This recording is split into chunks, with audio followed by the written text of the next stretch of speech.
Come with us as we go behind enemy lines after the break.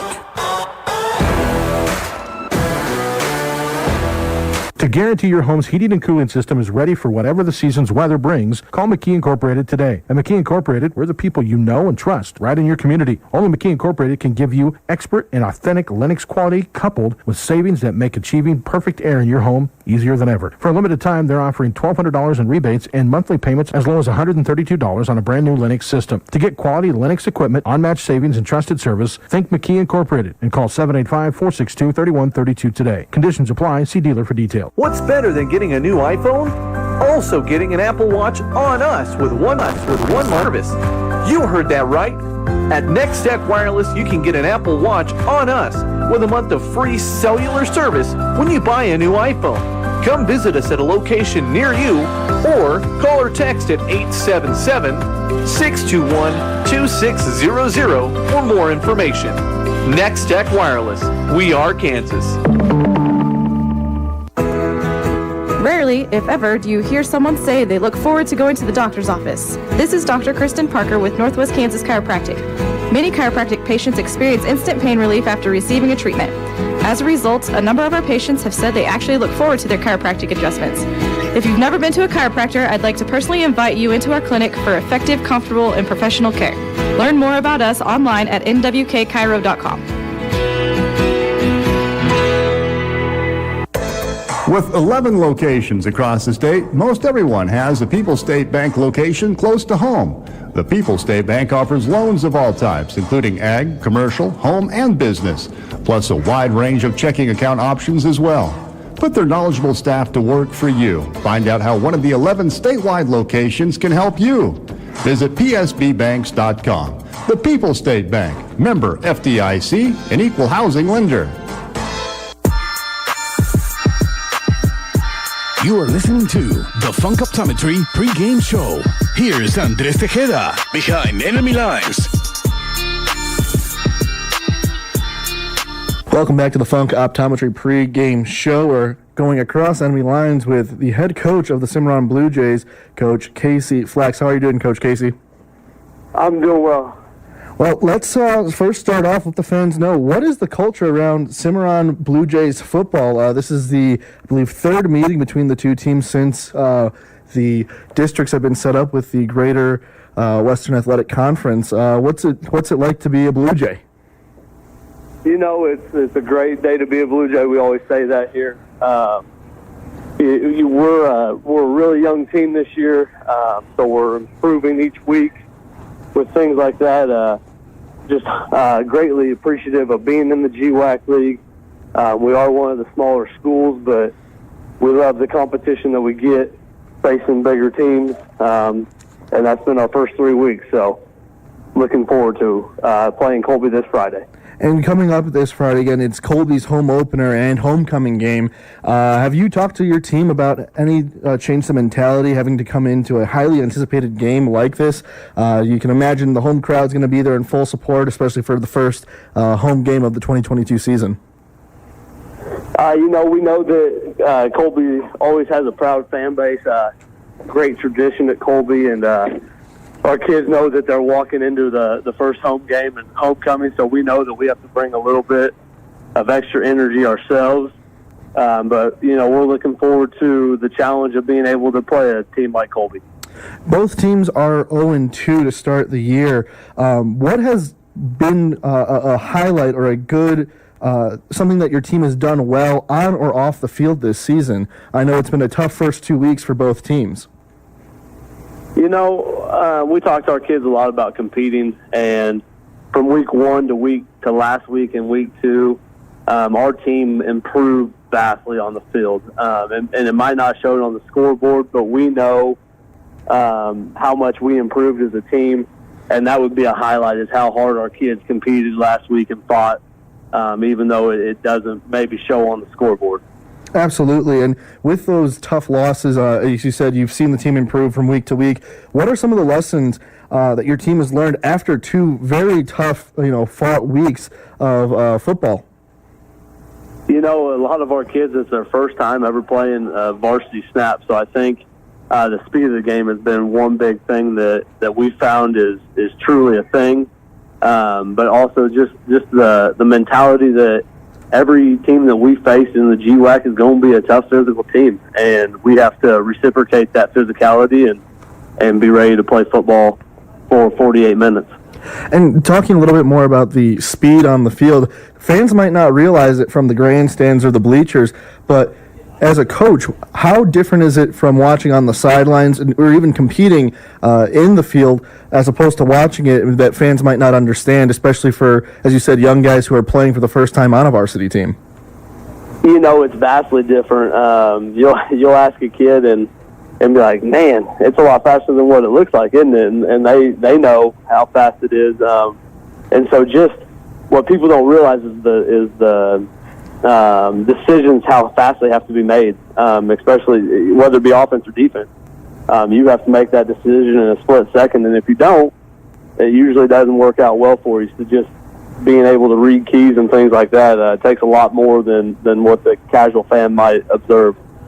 Absolutely. And speaking of those, those week to week and different physicalities, what are some of the goals that the Blue Jays have set coming into this week? Again, this week, we just want to see improvement in our team. We want to continue to compete. We want to compete for 48 minutes. We want it to be a contested ball game. We know Colby's big. They're fast, well-coached team, and so we know that we have to bring everything we have, and we just want to be competitive this week and continue to see that improvement heading into our district play. Along with that competitiveness and, in improvement of the game, what else can Colby fans expect when the Blue Jays come to town? I hope that we bring a big fan base who's rowdy. We will have kids who compete their tails off that are also fine young gentlemen who hopefully will have their manners in check and just a very respectful group that we're going to bring up to Colby this week. And that's half the battle there, especially with high school sports, making sure that the teamsmanship is on the field. And, with homecoming and, the high value with this game, we're expecting a good one. So thanks so much for taking time to speak with us across Enemy Lines, Coach Casey. Absolutely. I appreciate you guys having me on. This has been Across Enemy Lines on the Funk Optometry pregame show. We'll be back after this. You are listening to the Funk Optometry pregame show. Find out who's this week's Senior Spotlight coming up next.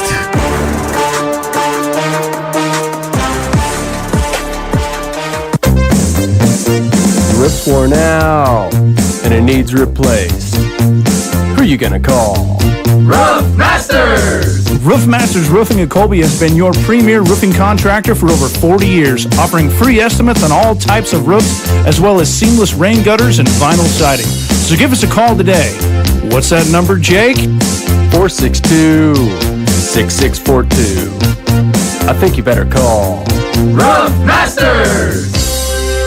Today on Hey Culligan, smooth skin and soft hair comes from where? Here's Mike. Hey Culligan, I've tried every conditioner, lotion, and body wash known to man, and my skin still feels like sandpaper. It could be your water, Mike. Oh, that's harsh. More like hard water. Are you interested in smart high-efficiency water softeners from Culligan Water? Huh? Want baby smooth skin and soft, luxurious hair? Yeah, can you hurry? I have a date tonight. We're already on the way, Mike. Visit your local Culligan dealer, Shepner's Water Conditioning in Goodland and Colby. A little rain isn't going to stop you. When it comes to protecting your farm's inventories, livestock, and equipment, we'll make sure your buildings work just as hard as you do.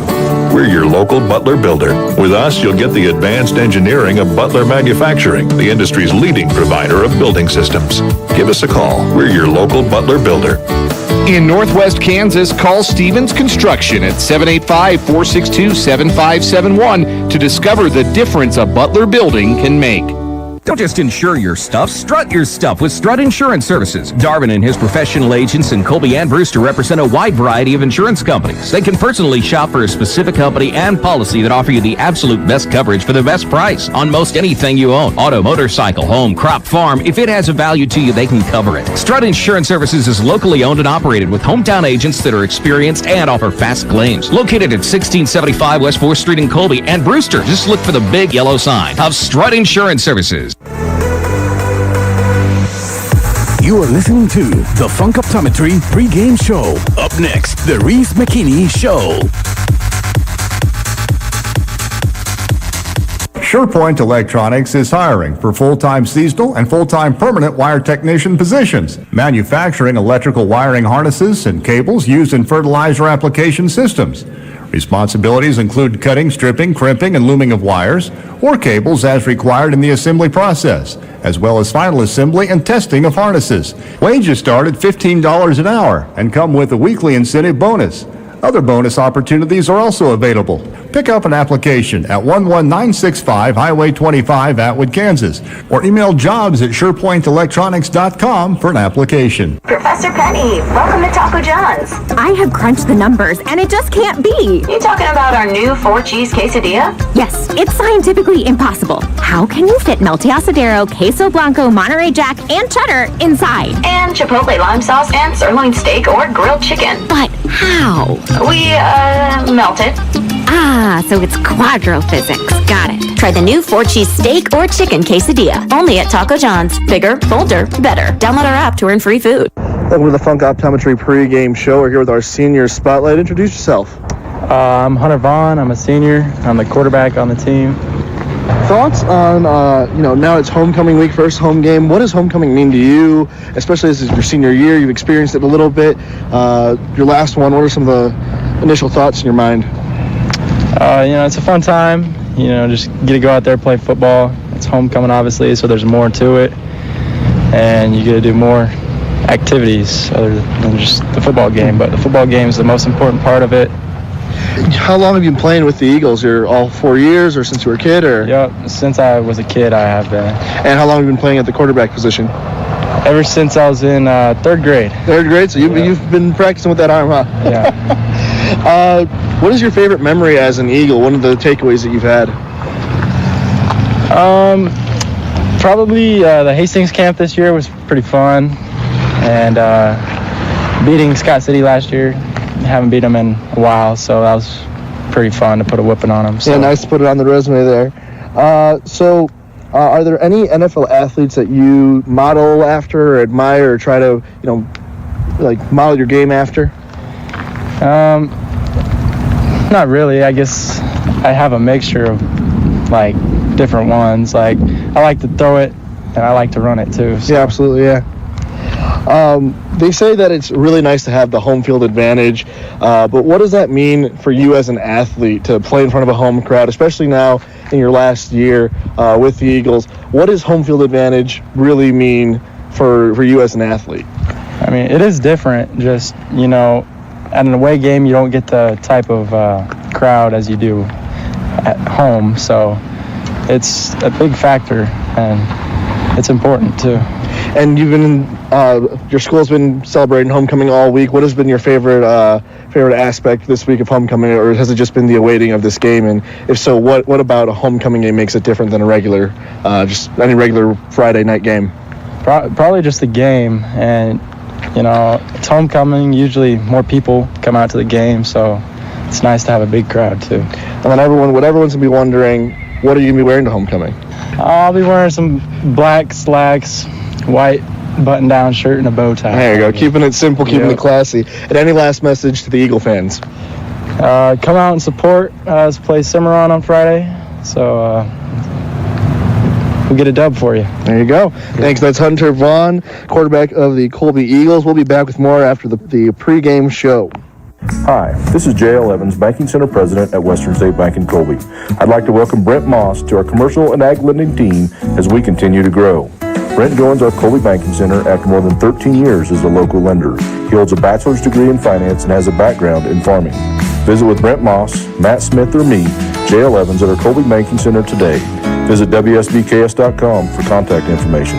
Western State Bank, continuing to invest in Northwest Kansas. Member FDIC, Equal Housing Lender. Is your bank account stressing you out with too many fees or not enough interest? Or maybe you're wanting to see your hard-earned money sooner? Let us help. Hi, this is Kaylee Raymer with Farmers and Merchants Bank. We can offer you a free account that pays an APY of 3% interest on your daily balances. Not to mention the refund on nationwide ATM fees, and you can also get your paycheck up to 2 days earlier. Stop in or call us to ask how you qualify for this elite way of banking with our Elite Cash account. Farmers and Merchants Bank, member FDIC. We are back with the Funk Optometry pregame show. Welcome to the Reese McKinney Show.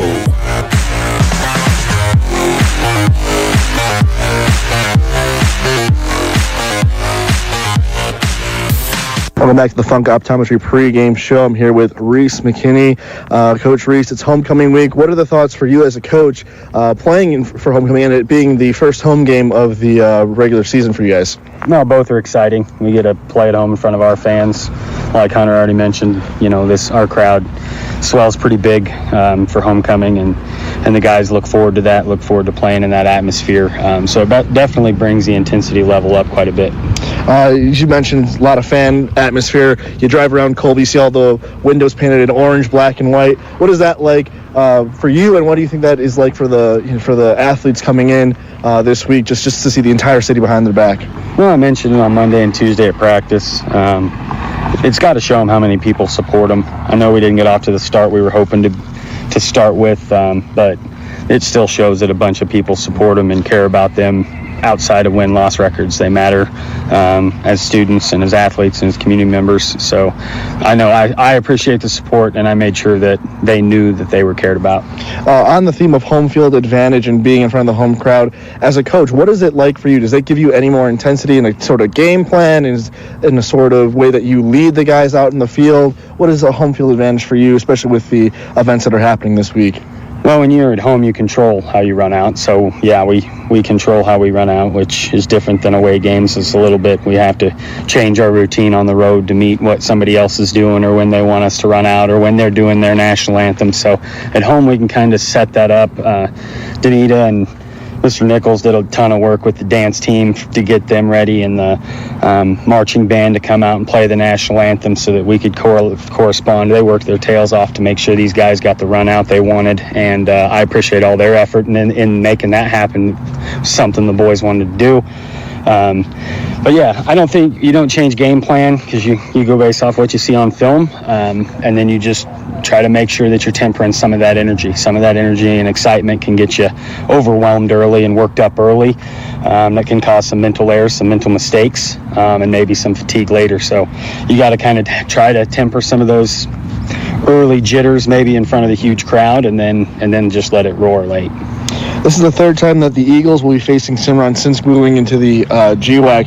And the story for the Cimmaron Blue Jays has been they have not been able to score. Does that bring a level of comfort, or does that bring some sort of game plan to exploit that sort of weakness, or what are you expecting from the Blue Jays? Well, they beat us last year, so they scored enough. And we've given up plenty of points this year. So we've got to limit our mistakes. We got to tackle better. We've been working on it every day since we started practice.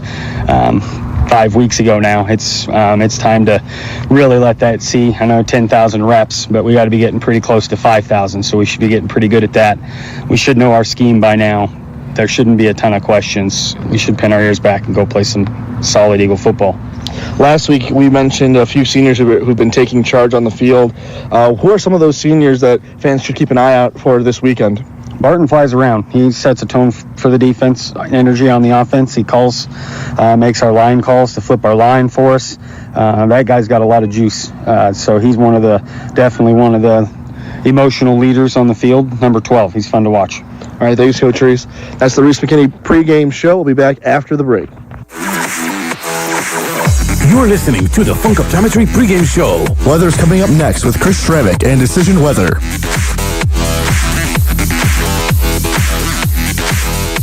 They are geared up and stocked up for fall harvest at American Implement, your John Deere dealer. You'll find a great selection of tractors, combines, grain carts, and other get-her-done fall equipment, a huge selection. Plus the parts department, well, they're stocked up, and the service departments are ready to keep you rolling. But remember, when you visit your local American Implement dealer, you have access to all the inventory at all 14 American Implement locations. That's a big selection. Here's to a safe harvest from American Implement, your Northwest Kansas John Deere dealers in Oakley, Colby, Goodland, and Wheeler. Dying is one of the few events in life that is certain to occur, yet one we are not likely to plan for. Hi, I'm Jason with Ballman Mortuary in Colby, Atwood, and Oakley. Pre-arranging your funeral service is a great way to make sure your family is taken care of, even after you're gone. At Ballman Mortuary, we'll help you plan ahead and make sure that your wishes are taken care of from the type of service, monument, and casket you would like. We can set up pre-funding arrangements designed specifically for end-of-life needs. At Ballman Mortuary, we are dedicated to ensuring that your loved one's memories are cherished. See our website at ballmanmortuary.com today for more information. The all-new Yamaha Grizzly 90 is built to bring maximum fun and off-road excitement to youth ATV riders ages 10 years old and up. With its low-maintenance 90cc engine, an easy-to-use fully automatic CVT transmission with reverse, electric start, and durable proven components, the all-new Grizzly 90 offers confidence-inspiring performance with Grizzly family style. Visit YamahaOutdoors.com today. Then visit Colby Ag Center in Colby to see the all-new Yamaha Grizzly 90. Grizzly 90 is recommended for use only by riders 10 years and older and always with adult supervision. Yamaha recommends an approved training course. See your dealer or call 1-800-887-2887. ATVs can be hazardous to operate. The Trojan Trading Post has a lot of items to help you show your Colby Community College pride, such as bags and totes, face masks, jewelry, blankets, and license plates. If you need something to wear, the Trojan Trading Post offers shirts, hoodies, and outerwear in men's, women's, toddler, and even newborn sizes. You can check out the selection at colbycc.edu/gear or stop by the Trojan Trading Post in the Robert Burnett Student Union on the campus of Colby Community College. All right, it's time for weather, and let them know what it's going to be like tonight, Chris. This is Decision Weather Ag Meteorologist Chris Schromer with your Friday night football forecast. We got a homecoming weekend there in Colby, and the Cimmaron Blue Jays are traveling up for the game. And it looks like we're going to have some pretty decent football weather. It did get a little bit warm out there today, but it's a lot better than what we've got forecasted for the weekend and early next week. We'll be talking record high temperatures for this time of year in the 90s and maybe even hitting the middle 90s to near 100 early next week. We're getting sick and tired of hearing about that kind of weather, but let's enjoy this football game here this evening as temperatures will start out right around this 84 degrees, what we're being reported now, and then by the end of the game, they'll fall down there into the 60s for the end of the game. Probably we're looking at the upper 60s, and we'll see a southeasterly breeze around 10 miles per hour, so it'll be pretty decent weather for the football game tonight. You can go in a T-shirt and your blue jeans and after work and enjoy the football game and the homecoming weekend, and we'll look ahead for that hot weather for next week, and maybe if we can live through that. I know the farmers and ranchers are wanting to plant some wheat and get some things done, and there is potential maybe of a trough and a cutoff low next Wednesday through Friday that could be rain and more fall-like temperatures down there in the 70s, upper 70s to around 80, and maybe some overnight lows in the upper 40s to around 50. Thanks, Chris. Really appreciate it. And you heard it here first. Perfect weather for football. It'll be blue jeans and T-shirt type weather as we get ready for kickoff coming up next. It's homecoming edition of Colby Eagles football. This has been the Eagles pregame show. Kickoff coming up next.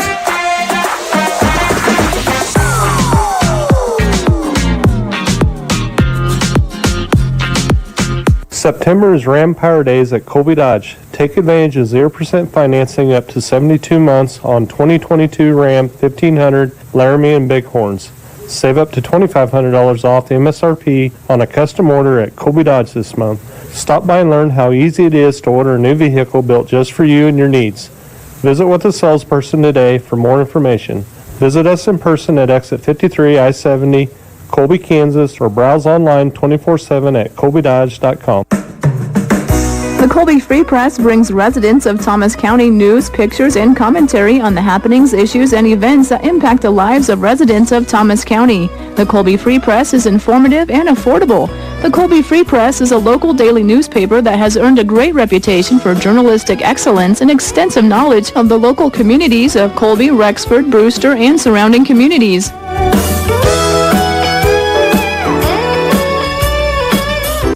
Cornerstone for your farming operation.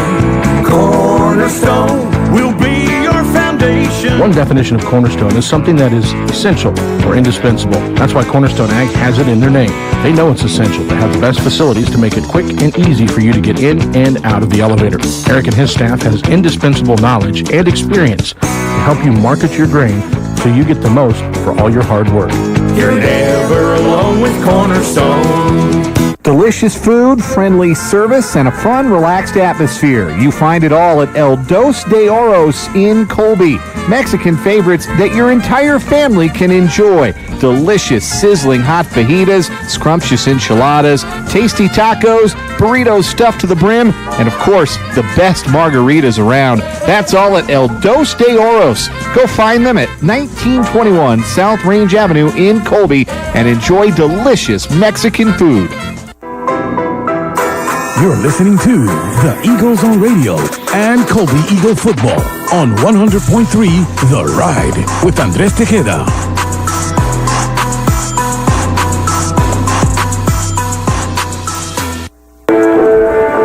Colby Eagles football is on the air, and we are at home today.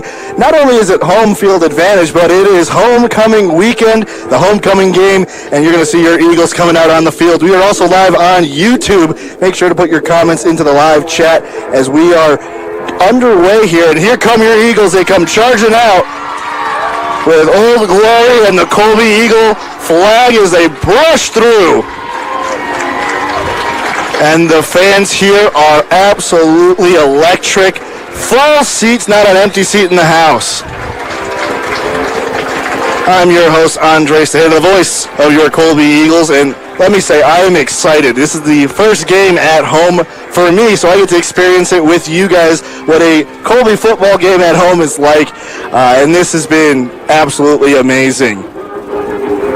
As you can see, we are going to be live again on YouTube, as well as 100.3 The Ride, your home for all of your favorite music and the Colby Eagles. The marching band out, and they're going to do a rendition of the national anthem. Hunter Vaughn and Breon Barton, our last two senior spotlights for our pregame section, are holding Old Glory as the marching band gets ready. Let's listen. Ladies and gentlemen, please rise. Gentlemen, remove your hats and help the Colby High School band honor our country and flag.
Now, join the band in supporting our Colby Eagles as they march off to our school's fight song, Hail to the Varsity. There's the Colby Eagle marching band with the national anthem. Now playing the fight song for the Eagles. It's now time to give you a little bit of a setup here. Gave you a little bit earlier in the pregame show, but if you're just joining us, it'll be the Cimmaron Blue Jays into town here as they take on your Colby Eagles. Now the referees come to the sidelines. As the Blue Jays have yet to come out to the field at this point. Just a few members come out. It looks like the captains are coming out for the Blue Jays. The Colby Eagles are wearing black with white numbers and an orange trim as the Blue Jays continue to come out now. on the far sideline.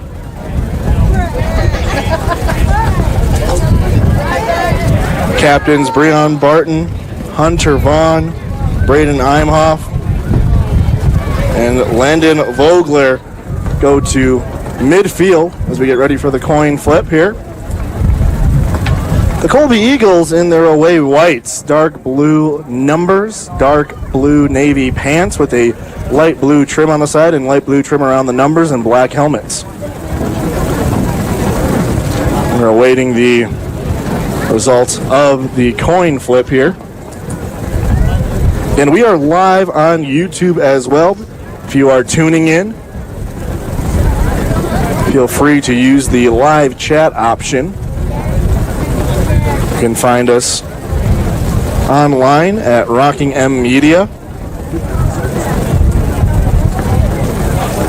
So Colby has won the toss. They have declined it, but they will receive.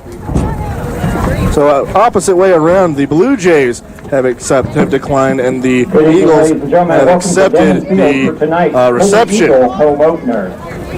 And that's becoming a new thing in football as of late. A lot of teams are now accepting the kickoff as opposed to deferring. That has been a true tradition for the last couple of decades. But a lot of people are a fan of getting the ball first. Last week, the Eagles got the ball first and scored in the first drive against the Holyoke Dragons in that game. Unfortunately, the Eagles would lose as they are 0-2, as well as the Blue Jays are 0-2. But the big story for the Blue Jays, they have yet to score this season. In their last two games, losing by 40 and 50 points plus, not being able to get the ball through the uprights or in the end zone. Kicking off for Cimmaron, number 2, Wyatt Nation. Wyatt Nation going to kick off for the Cimmaron Blue Jays as we are almost underway here. Teams line up.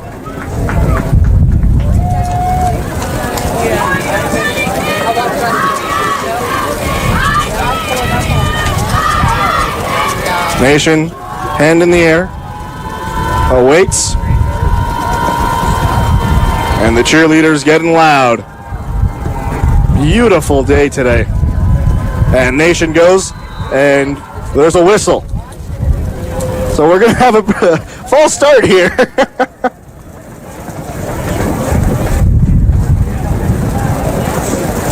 Set to receive is Braden Foss and Zane Bett. Zane Bett scoring the first touchdown in last week's game. This one's up and picked up around the 20-yard line. Great rush up the middle. There's a flag on the play as he'll make it up to about the 35-yard line. Kickoff returned by number 53, Keegan Brett. So there's a flag on the play. Picking up the kickoff. Flag on the play. We're going to wait for it. So there is actually no flag. They've waved it off. Flag was waved off. So no penalty to open up the game here.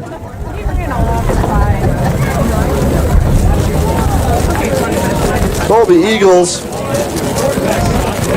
will start at the... Colby begins their drive first and 10 from their own 36-yard line. 36-yard line is where they're going to mark it. So Hunter Vaughn in the quarterback spot.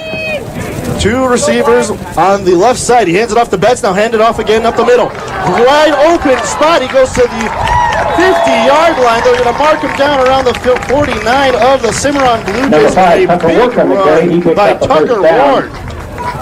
Tackling for the Blue Jays, number 11, Peyton Dye. A great play there by Tucker Ward to get things started. First and 10 for the Eagles. You've seen that play happen many times for the Eagles, where Vaughn will hand it off. This time it was handed off to Betts and then off to Ward, catching the defense off guard.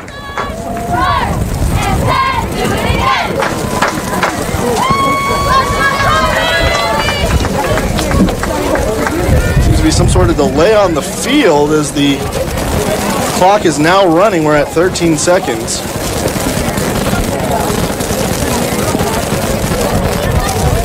They're going to change the ball out, it looks like. as the play clock has run out, but they're going to reset it to 40. They're going to get a new ball. Not sure what the issue was there. Now the clock is going to roll. On the Cimmaron 49. Snap to Vaughn. And the throw was just low, hit the ground, and it was intended for Another long pass to number 6, Braden Imhoff, is incomplete. It's going to be incomplete. Second and 10 for the Eagles. It'll be 2nd and 10. 11:33 to play in the first quarter. They line up again on the 49. Movement in the backfield. Snap to Vaughn. Hand it off to Betts, and he's up the middle.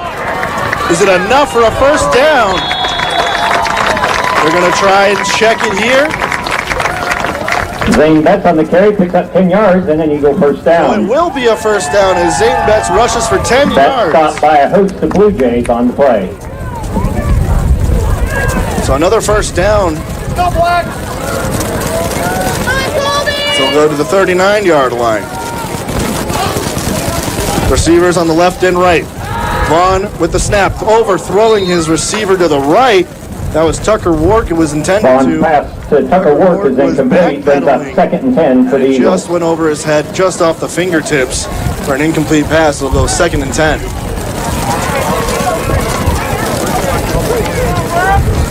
The Eagles this week, as well as last week, aggressive on the opening drive as they scored again on their on the first drive of the game against the Dragons last week in Holyoke, Colorado. Movement in the backfield. Snap to Vaughn. Hand off to Betts. He's up the middle again. Down to the 20. And he's tripped up at the 20. We're going to mark it at the 19. Had he not been tripped up, we might have had our first touchdown of the game. Zane Betts with another pickup of 10 yards. Betts picked up 20 yards and a first down for the Eagles.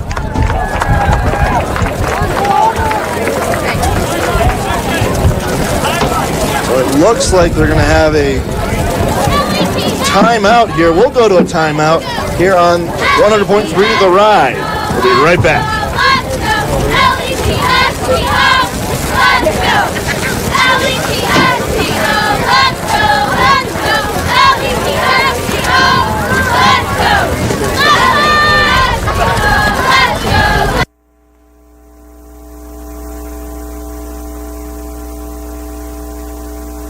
The crop insurance sales closing deadline is just around the corner.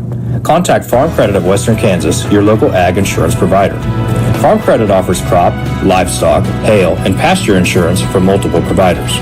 Remember, the federal crop insurance sales closing date is September 30th. Work with agents who will work with you. Contact Kelly or Caleb to protect your investment today. Farm Credit of Western Kansas, financing and insuring ag for generations. The new school year is underway, and you made sure your kids got all the supplies.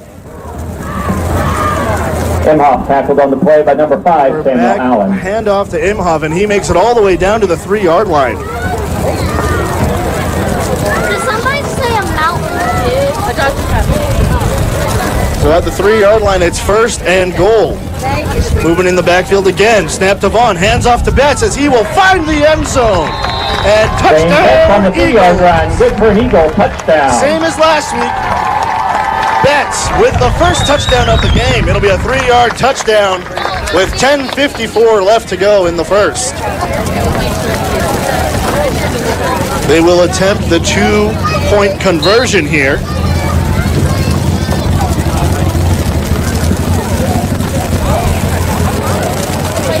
Throw off to the side, and no good. Vaughn's pass intended for Breon Barton is incomplete. Score is Colby 6, Cimmaron 0. To put the Eagles on top, 6-0. We'll be back after the break. Farmers, make sure you are taking advantage of all the products and services the High Plains Co-op has to offer, now including their new HPC Risk Management LLC program, helping hardworking farmer members like yourself manage risks in the marketing and crop insurance sector. Hi, this is Lyle Russell, your local grain marketing specialist. Contact me today at 785-269-7716, and I can help you establish and create profitability through custom marketing plans for your farming operation.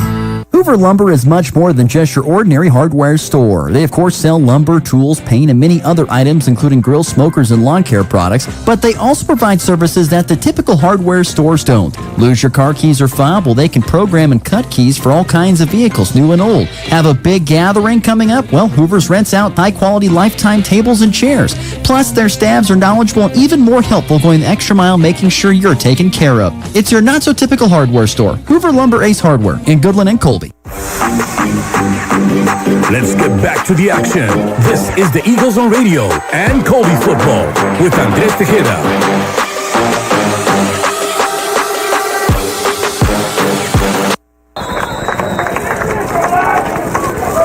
Welcome back. Cimmaron by number 22, Trace Copper. The Eagles kick it off, and it'll be picked up by multiple Eagles and marked down around the 28-yard line. They'll actually move it back to the 25.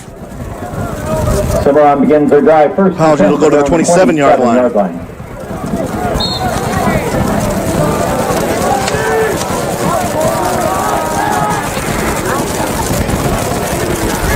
Blue Jays line up, two on the right. Two receivers on the left. The snap, up the middle he goes, an option play, and the Eagles bring him down around 7-yard gain. Ball is carried by Trace Copper. He's stopped on the play by number 60, Landon Vogler. Trace Copper, the quarterback for the Blue Jays. Up 2nd and 4 for the Blue Jays. If you're just joining us, Colby had scored on a 3-yard run by Zane Betts. Failed the 2-point conversion.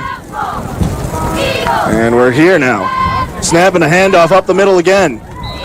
Brought down, maybe for a gain of 1 or 2 yards. Carried by Wyatt Nation, stopped by multiple. Wyatt Nation with the carry. Brought down, it's going to be 3rd and 1. 3 brings up 3rd and 1 for the Blue Jays. First drive of the game for the Blue Jays. Trying to go off the easiest way.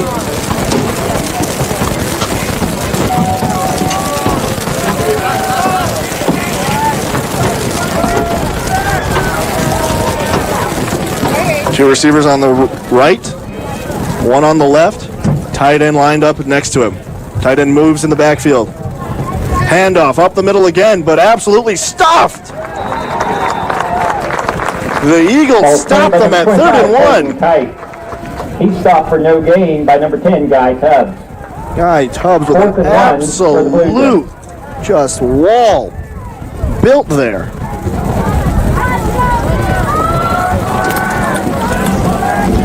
So the Blue Jays will go for it on 4th and 1. They're on their own 36. Just under 9 minutes left to play here.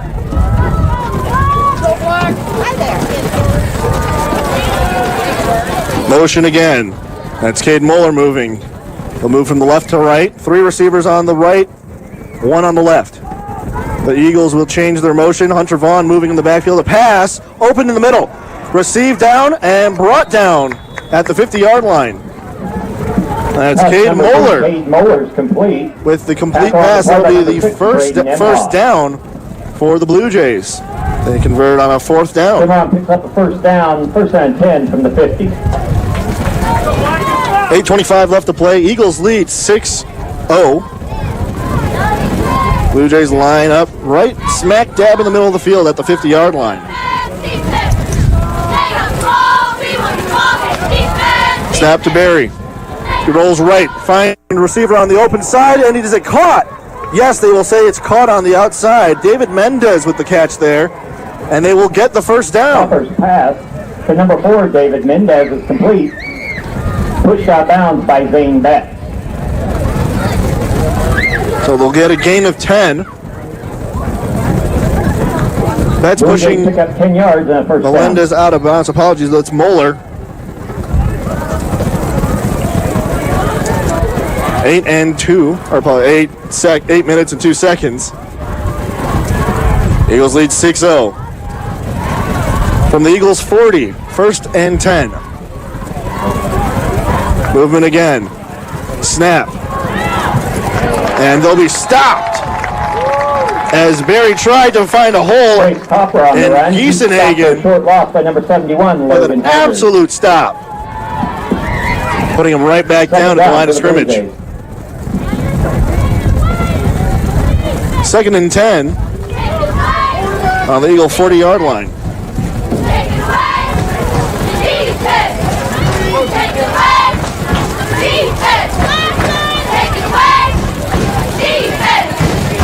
Crowd cheering. The snap low, picked up, rolling left, now right. A tackle missed. He's running down the sideline and brought down out of bounds. Will it be enough? Trace Copper on the run. He pushed out of bounds by Trace Copper.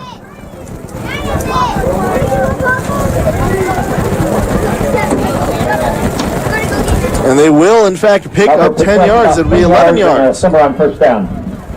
On the Colby 29. 1st and 10, 7-17. Eagles lead 6-0.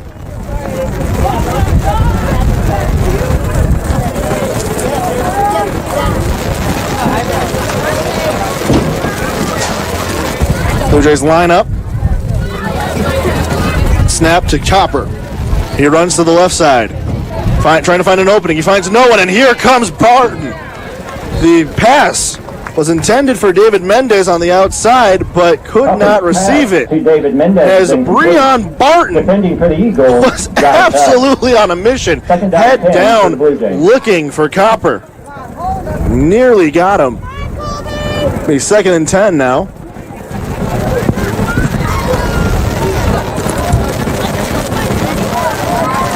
.709 left to play. 3 receivers on the right, 2 on the left. Receivers are Samuel Allen, David Mendez, and Holden Kite on the right. And the shotgun snap to Copper. Running again as he's stopped behind the line of scrimmage. He'll go down for a loss of 2 yards. Trace Copper on the run. He stopped for a loss on the play by number 10, Guy Tubbs, and number 77, Cameron Lilly. Guy Tubbs absolutely just wrecking the Blue Jays offense. That's the 2nd stop he has. Well, this is the first one where he'll be down for a loss of yards. It'll be marked at the 30-yard line, so a loss of 1 yard. 3rd and 11, 3:36, and rolling. The lineup on the left, hash marks. Facing toward the west as the sun is setting. Snap to Copper. He'll look to his left. Going to right now, back to the left. He looks for a man, finds a man right at the line. And is it enough? Reception by Cade Moeller. Pass to Cade Moeller is complete. It will be complete, but is it enough? Is Braden Imhoff. Imhoff with the tackle. Officials timeout for measurement. There'll be a timeout by the officials. We'll take a quick timeout. We'll be back here on 100.3 The Ride as they will line up the chain links to see if it's enough. Coffee with a view of freshly capped mountains is great. McCafe coffee with pumpkin spice is perfect. Fall is nice. Fall with blankets of gold-colored aspen leaves is better. Pumpkins are fun. Pumpkins in a mile-high pumpkin patch are amazing. Right now at McDonald's, add some pumpkin spice flavor to your $2 any-sized iced coffee or $1 any-sized hot coffee. Fall flavor lovers, rejoice. Price and participation may vary. Cannot be combined with any other offer. To get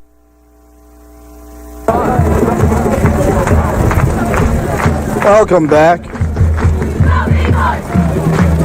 Eagles lead 6-0. After bringing the chains out, the Blue Jays are just short. It'll be 4th and inches as the teams come on back out.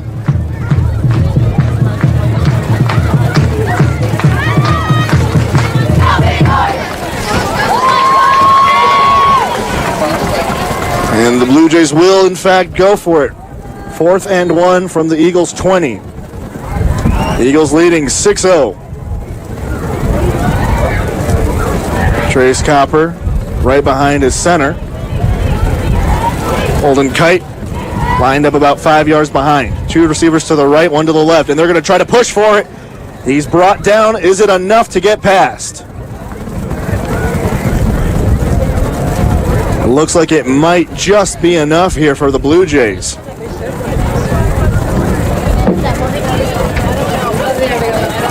They're going to take another official timeout. We'll stay here as they bring out the chains. For measurement.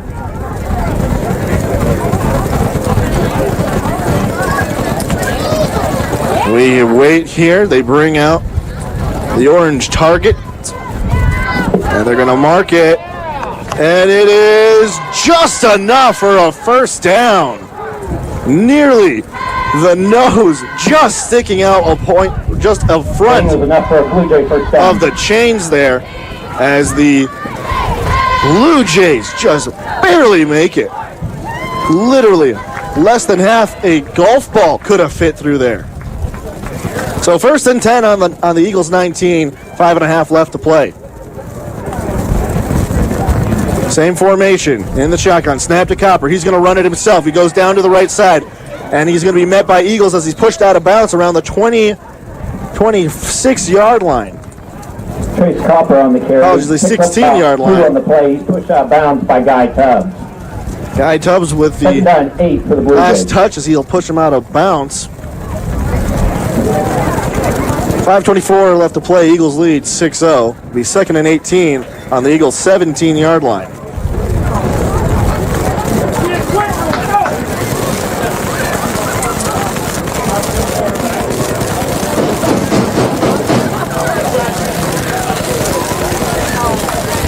The snap to Copper. He's going to run to his left, looking for a man who's open. He finds one, and he crosses the line for a first down.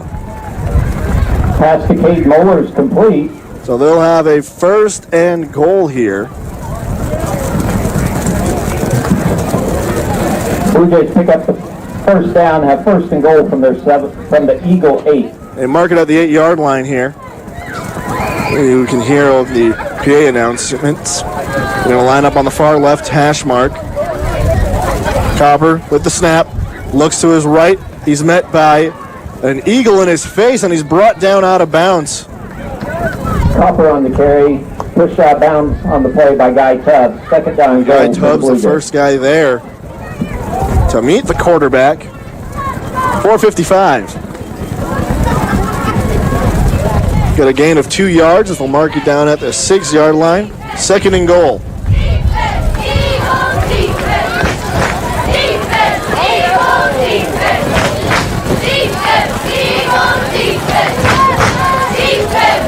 Three receivers to the right. It's Caden Moeller, David Mendez, and Samuel Adden. The snap to Copper. He drops it, but picks it back up. Looks to his right, now running again. He's going to go ahead and find his way in the arms of some Eagles. And guess who that is? It's Logan Haggard by number 52, Tyler with the tackle. And number 77, Cameron Lilly. 3rd down goal for Cimmaron from their 9-yard from the 9-yard will line. lose 3 yards as they go to the 9-yard line. 3rd and 9, technically. But still 1st and goal.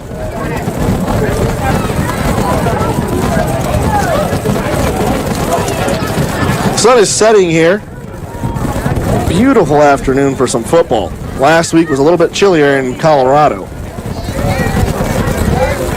Same formation. The snap to Copper. It's low. He runs to his right, looking to his left now. Man open in the end zone, and it's caught for a touchdown. And there's a flag there. Looks like there'll be Lane Berry is complete. It'll be against the Blue Jays. So hold the touchdown call here. 3:58 on the clock as we await the call. Offensive pass interference. The offensive pass interference against Cimmaron. They'll take a loss of yards here. So no touchdown. What would have been the first touchdown of the season for the Blue Jays has been taken away.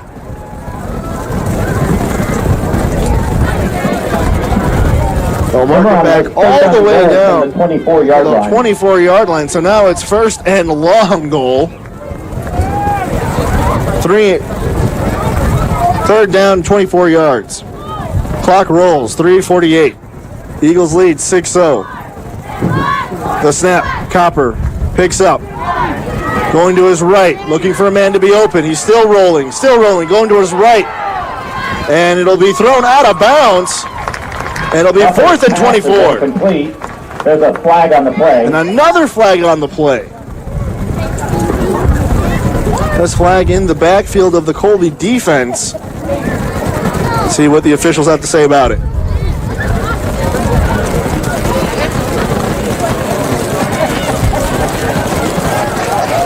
An eligible receiver downfield. They're going to call an eligible receiver as he did pass it out of bounds. No one was there. Colby declines the penalty. Brings up 4th and goal from the 24-yard line. So the special teams unit's going to come out for the Blue Jays.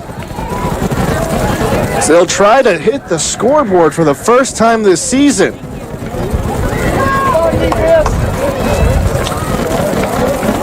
Trace Copper still on the field. It looks like he'll be the one to plant the ball down for Wyatt Nation. The kick is up, and it is short. Oh, it is going to be good. They called it good. Goal by Wyatt Nation's good. Just got over the score to Colby 6. Bar there, and the Cimmaron Blue Jays have their first score of the 2022 season. With that, we'll take a quick break here on 100.3 The Ride. What's better than getting a new iPhone? Also getting an Apple Watch on us with 1 month free service. You heard that right. At Nextech Wireless, you can get an Apple Watch on us with a month of free cellular service when you buy a new iPhone. Come visit us at a location near you or call or text at 877-621-2600 for more information. Nextech Wireless. We are Kansas.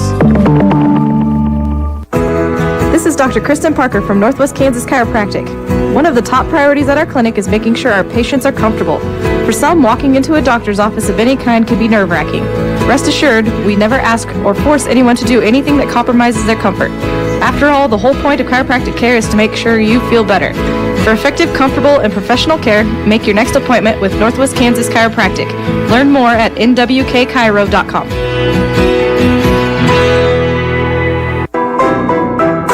You're listening to the Eagles on Radio and Colby Eagle Football on 100.3 The Ride with Andres Tejeda.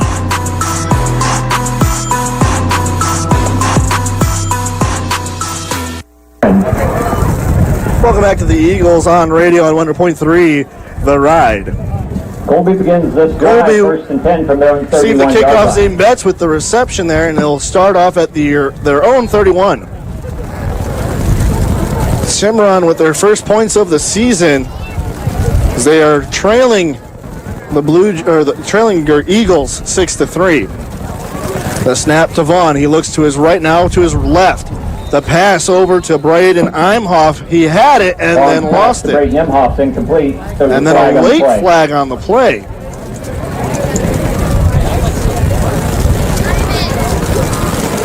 Officials are receiving. Imhoff did kick the football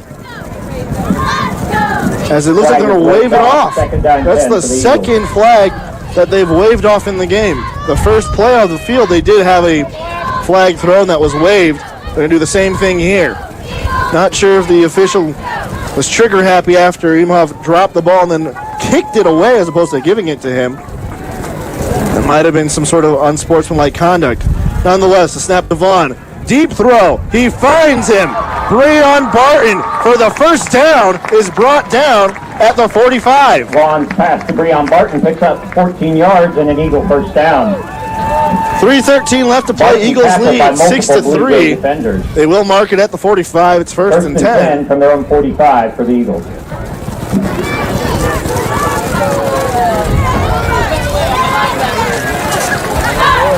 Both teams managed to score on their first drives of the game. The snap handed off to Betts. A fake throw by Vaughn.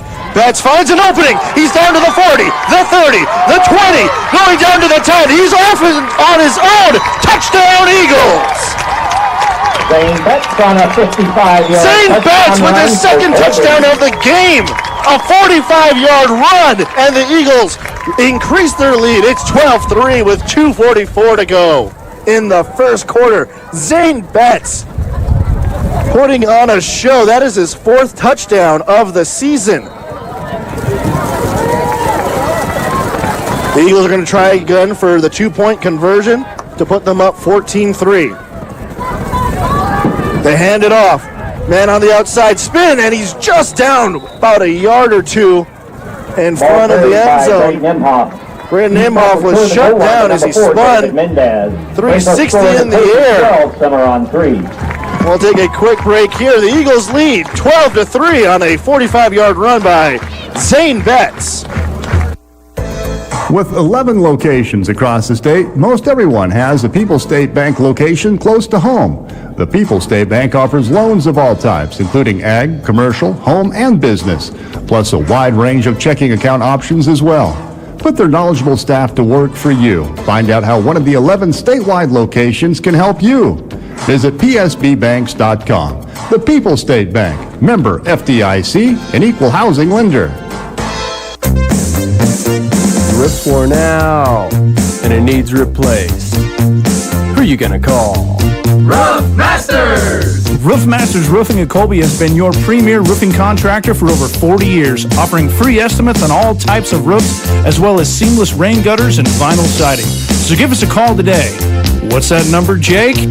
462-6642. I think you better call Roof Masters! Let's get back to the action. This is the Eagles on Radio and Colby football with Andres Tejeda. Number 4, David Mendez, falls on the Welcome back to Eagles Radio on 100.3 The Ride. The Eagles kicked it off, and it was mishandled by the Blue Jays. They do recover, but they'll be down at the 24 or 25-yard line. It will be the 25. 2:41 as the Eagles just score again. Zane Betts with his second touchdown of the day. They lead 12-3.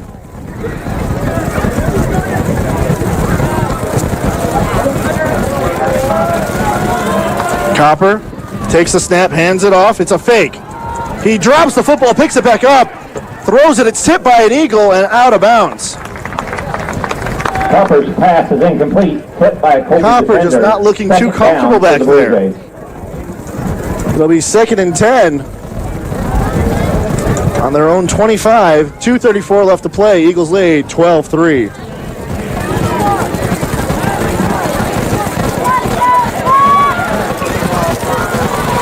Eagles fans very excited by this performance, and you gotta be.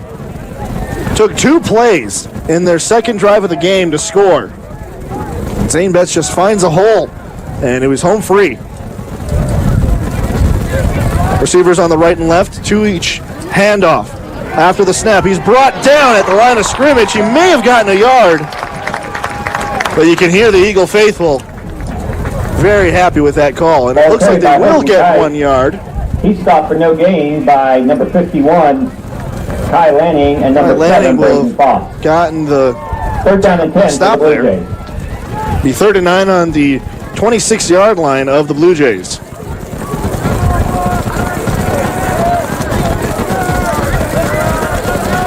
Eagles line up Zane Betts all the way off to the wide side of the right, as now there's a receiver there for the Blue Jays. So it'll be Lane Berry that Betts will guard. The snap nearly dropped. Big handoff there. We'll get about 2 or 3 yards. Mark it down at the 30. For a short gain. Stopped on the play again by number 51, Kai Lanning, and number 7, Braden Foss. Braden Foss and Kai Lanning for Cimmaron. double teaming there to stop the run. Be 4th and 6. And they're going to try it here. They're on their own 30, and they're going to go for 6 yards here. 4th and 6.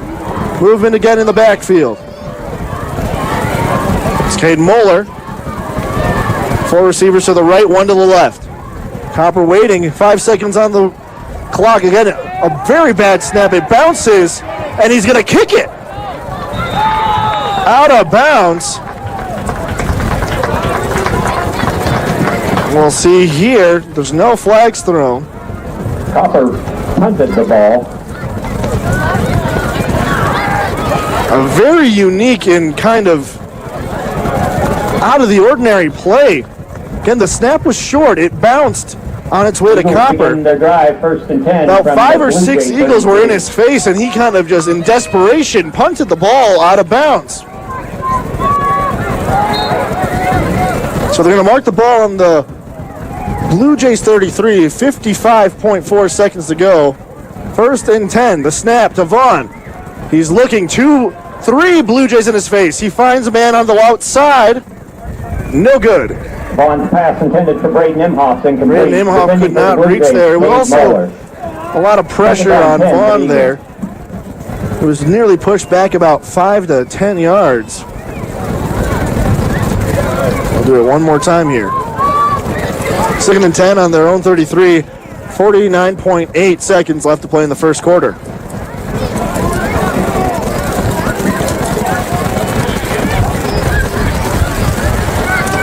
Hand off to Betts. Now hand it off again to Tucker Warwick, and he's brought down around the 24-yard line. Carry stopped on the play by number 11, Peyton Dye.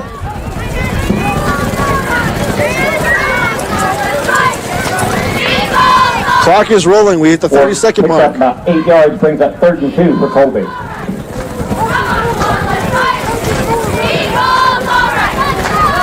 Clock is continuing to roll. 20 seconds. Eagles might get one last playoff here.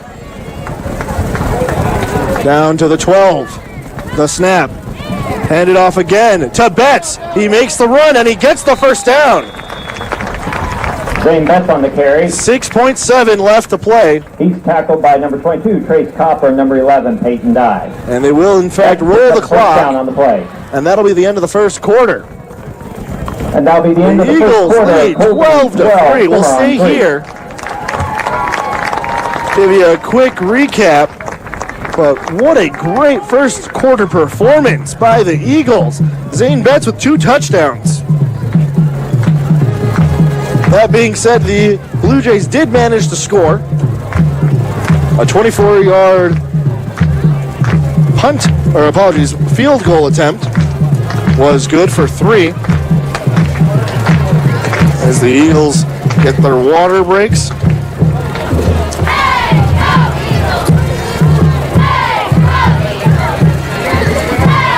That just started here. The first score of the game, thanks on a 3-yard run by Zane Betts at 10:45. 2-point conversion was no good. As mentioned earlier tonight is homecoming.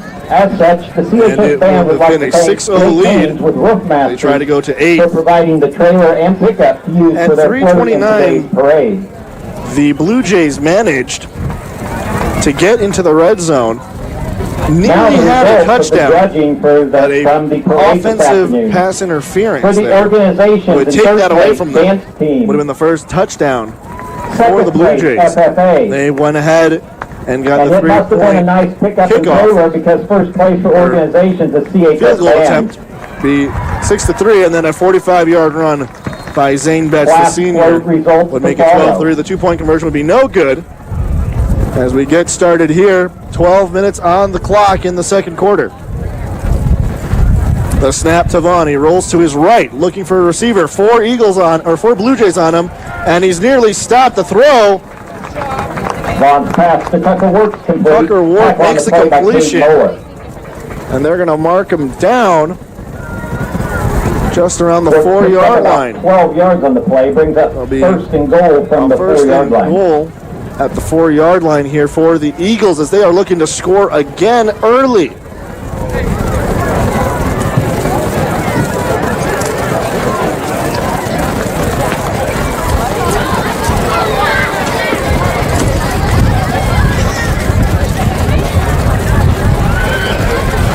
They'll pitch it over, going all the way to his left, and he's in for a touchdown. Braden Imhoff with a 4-yard run to put the Eagles up 18-3. The medical sirens go off from the medical center across the field, and the Colby Eagle faithful excited.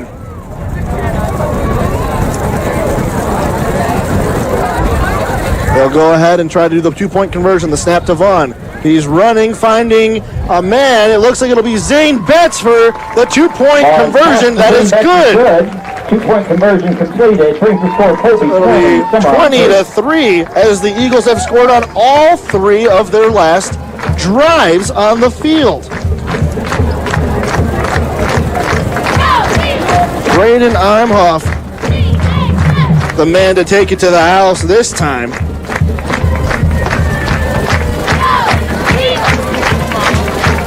As they play the victory song once more.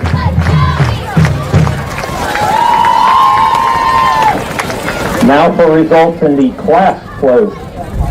4th place, the freshman float. The floats here for this morning's homecoming parade. The seniors taking 3rd place, freshmen with 1st or 4th place. Juniors. That means the sophomores will take the best float. For those of you not following along, 1st place in the class floats, sophomore Juniors class. came in 2nd, and the sophomores take the number 1 float in the homecoming parade. Always fun activities here. The Eagles will kick it off here. It'll bounce all the way down to the 10. It's been touched.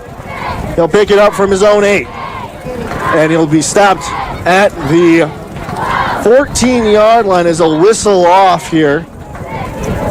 Trace Copper on the kickoff return, stopped by multiple Eagle defenders. Copper, not only the quarterback here, but the receiver there, as they'll mark him right around the 16-yard line. Blue Jays drive again, 1st down 10 from their own 16-yard line.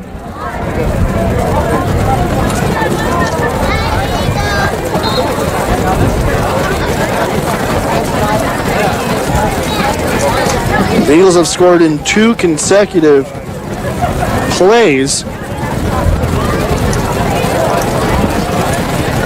stopping the Blue Jays on their 2nd drive. Here's their 3rd, a snap and a handoff, and he'll be brought down by Guy Tubbs. Colby tied on the carry, in on the tackle for the Eagles, number 10, Guy Tubbs, number 51. 11 mark here. 10:53 left to play. Eagles lead 20-3 as they are now at the second and 5 on their own 21.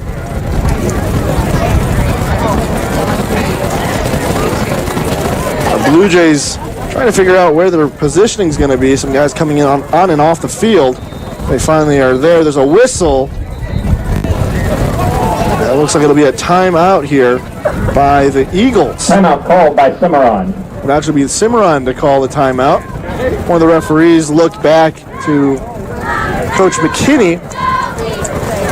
We'll stay here. 10:31 left to play. The Eagles lead 20-3. Blue Jays on their 2nd and 5 on the 21-yard line. Eagles scoring in the 1st and 2nd quarters.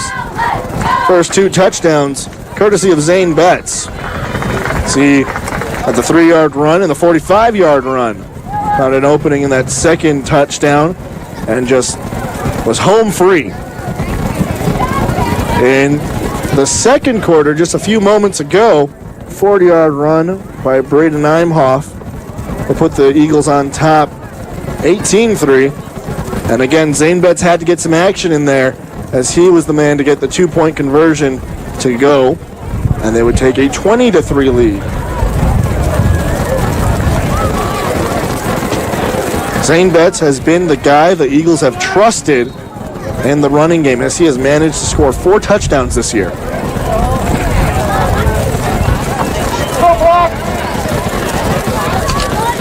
Braden Imhoff also with his 4th touchdown of the year. Hunter Vaughn has only thrown 3 passes this year for a touchdown. The snap to Copper. He's going to run it himself. down at the 30, and he'll be brought down there. Looks like it'll be enough. Going to mark it down. Is it enough for a first down? Well, we await the arm wave for the officials, and it is enough for a first down. Copper picks up 5 and a Blue Jay first down. We hit the 10-minute mark here. Blue Jays on their own 25, first and 10. The Blue Jays have done fairly well on their drives offensively.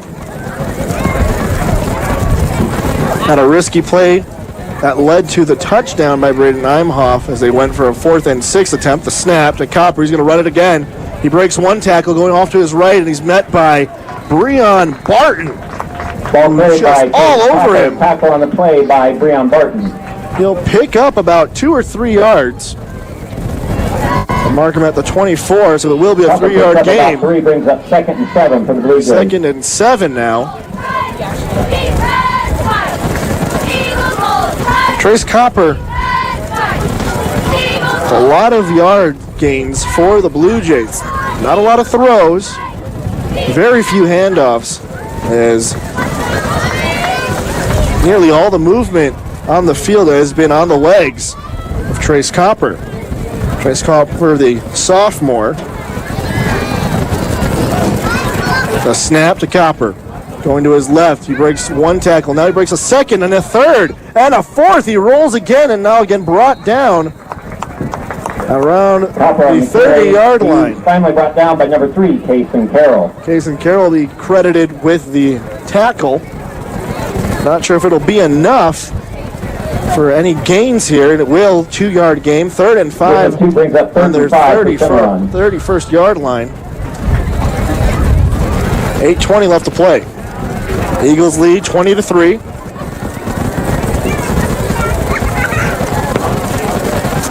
Ten seconds on the play clock, 8:09 on the game clock. The snap. Copper gets it, fires, finds a man, Lane Berry, as he's brought down around the 41-yard line, and it'll be enough for a first down. Tackle on the play by Zane Betts. Zane Betts will be credited with the tackle there. Brings up first down 10 for the Blue Jays. First tackle for him today. It's one of the few throws that have made a connection for the Blue Jays. Puts them, or gives them a first down. The snap to Copper. He rolls to his right. Another throw. Finds a man up the middle, and enough for a first down.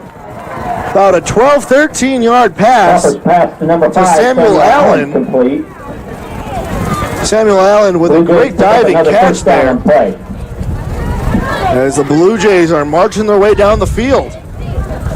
They'll mark it on the Eagle 46. 1st and 10, 7:19 to play.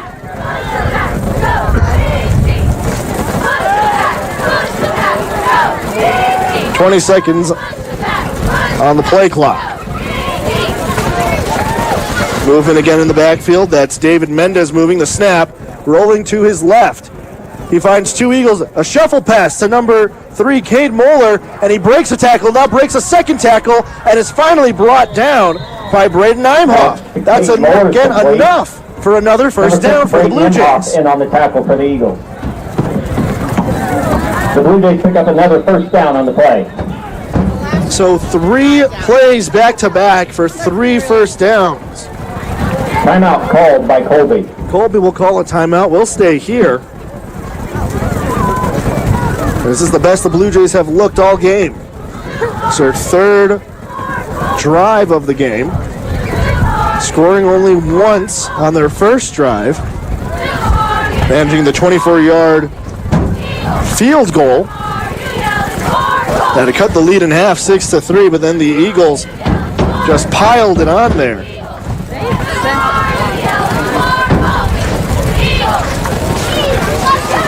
Blue Jays are determined to get their first touchdown of the season here, losing in their first 2 weeks by scores of 40 and 50-plus points in both separate games.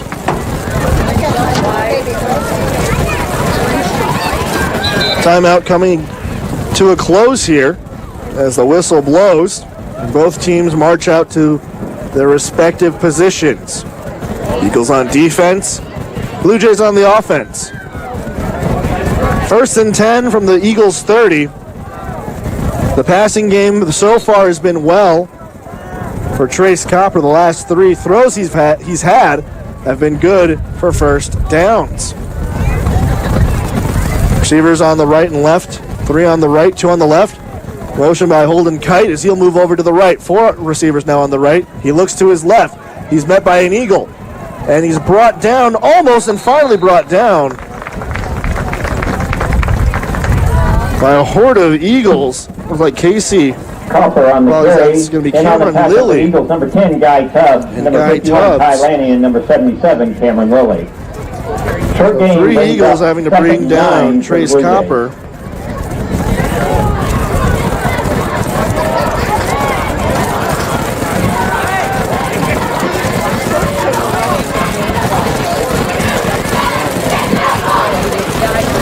It'll be a gain of 1, 2nd and 9 on the Eagles 29. The snap to Copper. Quick throw to his left and nearly intercepted. Braden Foss had it in and out of his hands. 3rd down for the Blue He Jays. hangs his head, but no shame there. As the Blue Jays now 3rd and 9. 6:02 left to play. 25 seconds on the play clock. Eagles lead 20-3.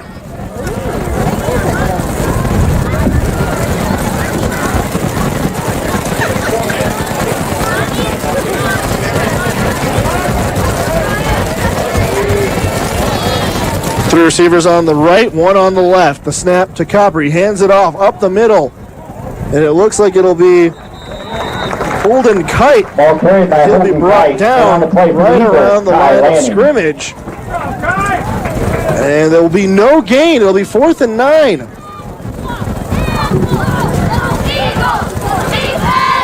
4th down and 8 for the Blue Jays. Well, they will gain 1 yard as the PA announcer has announced. It'll be 4th and 8, not 4th and 9. 5:30 left to play in the half. And they're going to go for it. 4th and 8. The last time they tried this, they were not successful. On 4th and 6 in the first quarter, the snap to Copper. He rolls to his right, looking for a receiver. A deep throw to the end zone, and it's tipped. The Eagles tip it away. Pass intended for David Mendez is incomplete. Kason Carroll diving Superman Pass style on the play by and number 3, tips it Kason away. Carroll. And the Turnover on Eagles down. will Eagles get begin it back. 5, 1st and 10 So from their 28 another yard line. turnover by the Eagles, or by the Blue Jays, gives the Eagles the ball. They'll start from their own 28. 5:10 left to play in the half. Eagles lead 20-3.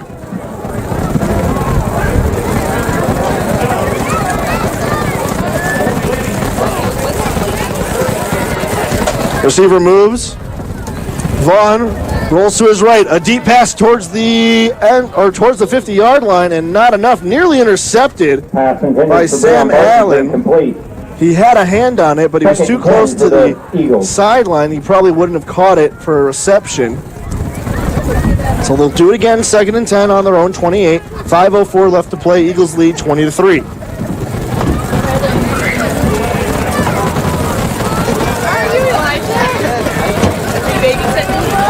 Running back Zane Betts on the left side of Vaughn. He'll hand it off to Betts. He nearly drops it, but picks it up. He finds another hole. He spins as he's brought down. Not enough for a first down, but a great gain of about 7 or 8 yards. Zane Betts on the carry. Might have been 9. Number 25, Holden Kite. Number 61, Andrew Bogner. Andrew Bogner gained on the play by Betts, brings up Colby. got a hand on Betts as he was already on the ground. He was spinning and turning, had a hand on Betts and brought him down with him. Great play there by Andrew Bogner for the Blue Jays. Snap and a fake handoff to Betts. It's tipped, and it was intended Pass to for Braden Heimhoff. Incomplete. 2nd and 10 for the The Eagles. incomplete 2nd and 10. So the run by Betts was enough for a first down.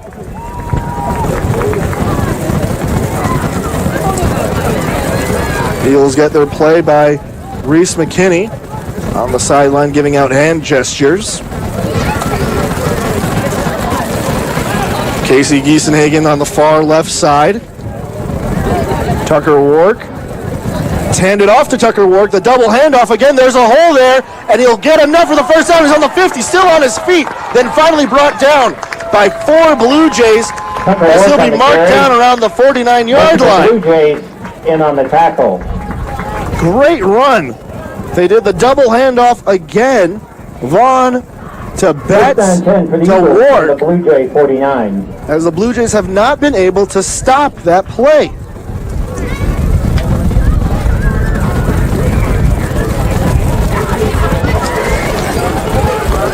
Blue Jays at the 49, the snap to Vaughn, a quick pass to Imhoff, and he is brought down. A flag on the play. Pass to Imhoff is complete. No gain on the play. Flag on. So Imhoff makes it back to the line of scrimmage, but 2 flags on the play. We'll see what the call is here.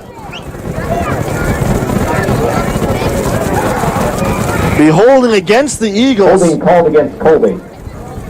So they'll move back 5 yards. Actually, it'll be brought back 10 yards. So it'll be a 1st and 20 from their own 41. 10-yard penalty brings up 1st and 20 for the Eagles. 1st and 20, 41-yard line up for the Eagles on their own side of the field. So nearly starting back where Betts had made the gain. A fake pass after the snap. Vaughn finds a man. It's Breon Barton. He runs into his own man. Pass to Breon Barton. Landon Vogler, one of the captains. Tripped up on the play by Holton Kite.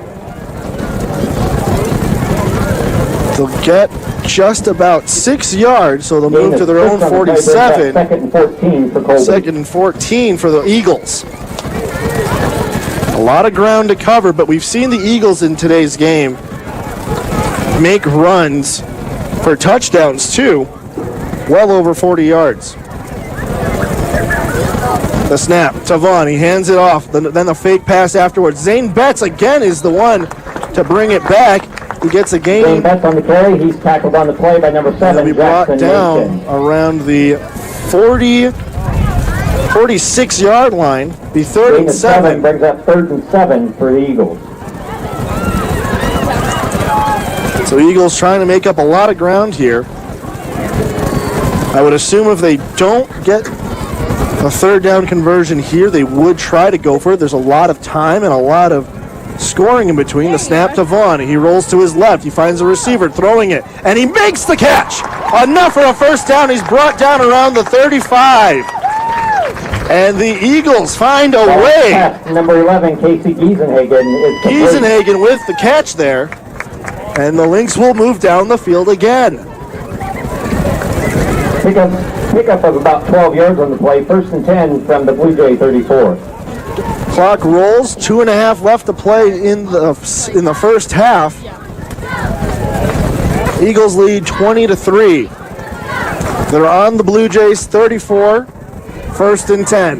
The snap to Vaughn. He pitches it over to Betts. Betts breaks one tackle, and he finds another, pushes another with a stiff arm. 3 Blue Jays on him, and he's not brought down. Finally, after a whistle, they'll get forward progress. On the carry, stopped by 4 or 5 Blue Jays. Will be marked down around the 31-yard line. Gain of about 3 or 4. It will be 3. 2nd and 7. 2nd and 7 for Colby. Stick around for the halftime show. Give you a look back at the first half. If you're watching on YouTube, you'll see a lot of festivities happening as it is the homecoming game. The snap to Vaughn. Rolls to his left. The throw. Finds Betts. The flag comes out.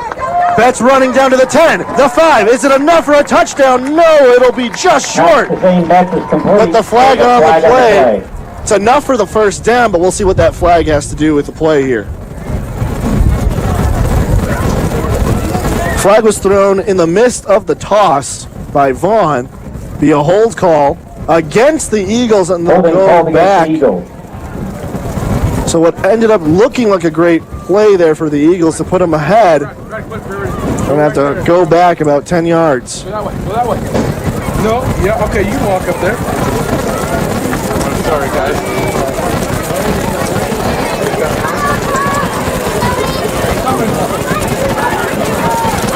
I think we'll actually redo it.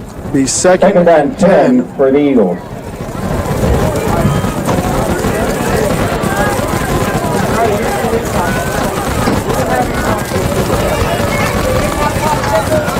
Two wide receivers on the left.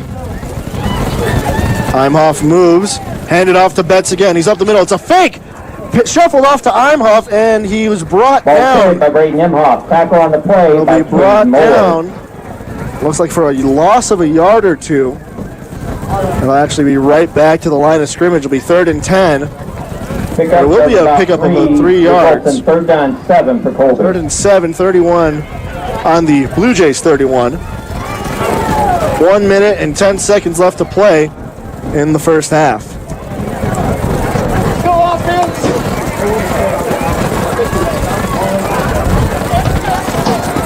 Motion again in the backfield, handed off.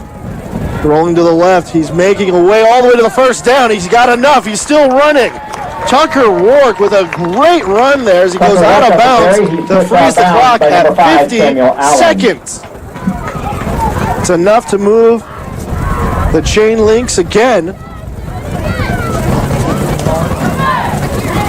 Rourke picks up 15 on the play. 1st and 10. We'll mark it down at the Blue Jays 16, 1st and 10, 50 seconds left.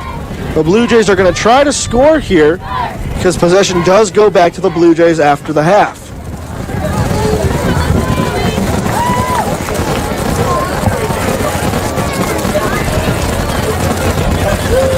The snap to Vaughn. He rolls to his right, looking for a receiver. He finds Rourke again.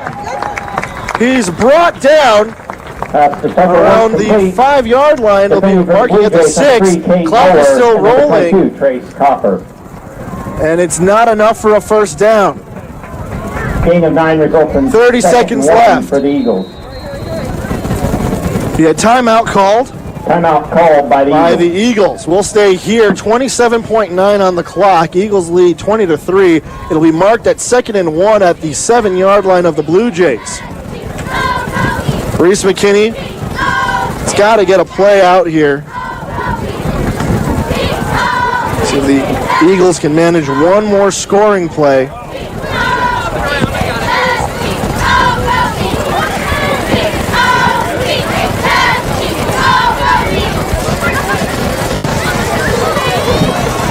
And 2nd and 1. Ball on the 7-yard line of the Blue Jays. 27.9 seconds. The Eagles lead 20-3. As the timeout has run out of time. And the teams go back. We'll try to go for one last play here.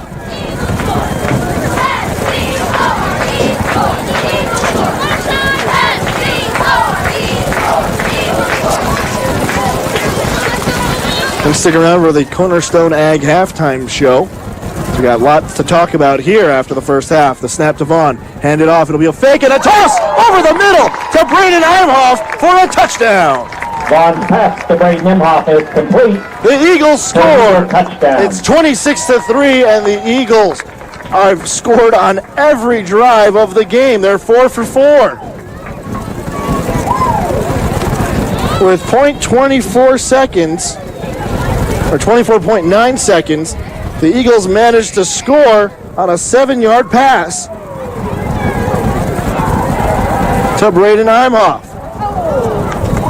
And they'll go for the 2-point conversion. It's no good. Pass intended for Zane Betts incomplete. As Zane Betts trying to get again in on the action. Cimmaron 3. But it won't be enough. 24.9 left to play. And the Eagles lead it 26-3. That's 3 unanswered scoring attempts, or scoring drives, by the Eagles, and they have looked like a very different team than the first 2 weeks. Defensively, there are some things that need to get fixed. We'll talk a little bit about that in the halftime show. We're about 25 seconds out. Eagles line up for the kickoff. Trace Copper set to receive and around his 10-yard line. Peyton Spiken to kick off for Colby.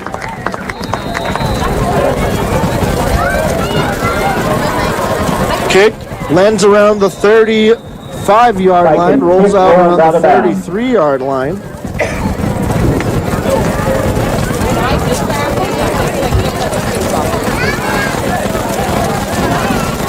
They're going to go ahead and move the ball over to the 40-yard line. That shall be at the 48-yard line, 45-yard line. This ball did roll out of bounds on the kick. Actually, they're going to redo it again. They're going to redo the kick. This time from the 35.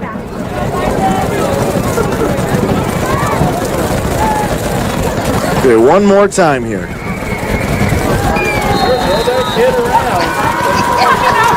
Kick is up again, landing at the 25. It's touched by Copper, and he touches it, and now it gets away, and he drops on top of it. No return on the kickoff. Ball mishandled, fallen on by number 11. Around the 20-yard line. So it'll be 1st and 10, 22 even Blue Jays begin their drive the game clock. From their own 20. Eagles lead 26-3.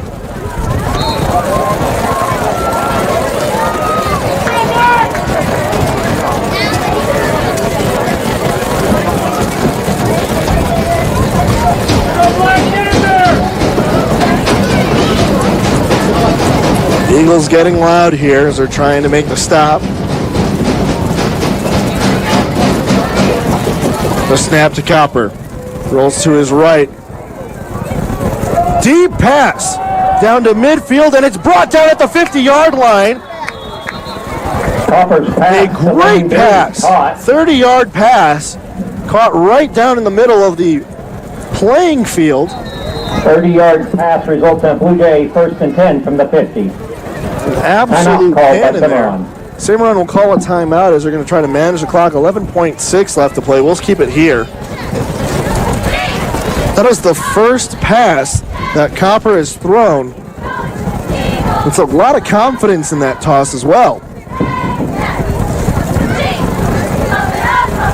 30-yard pass puts the Blue Jays in a great position here with only 11.6 seconds to go.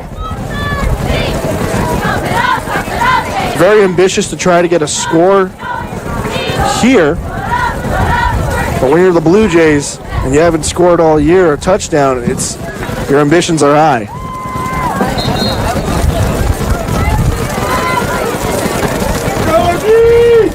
Timeouts expire.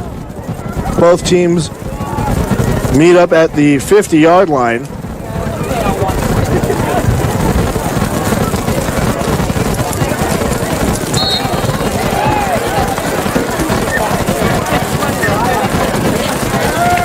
.6 seconds. Eagles lead 26-3. Lined up at the 50. The snap to Copper. Another deep pass. He pump fakes it and he's brought down. He is sacked. He's brought back all the way to his 41-yard line. Number 60, Landon Vogel. And the clock runs out as the Eagles will head to the locker room with a 23-point lead. Incredible first half for the Eagles. We'll talk more about it at the Cornerstone Ag halftime show. Don't go in. We'll be right back on 100.3 The Ride, your home for Eagles football. We'll be back with the Cornerstone Ag halftime show with Andres Tejeda right after this.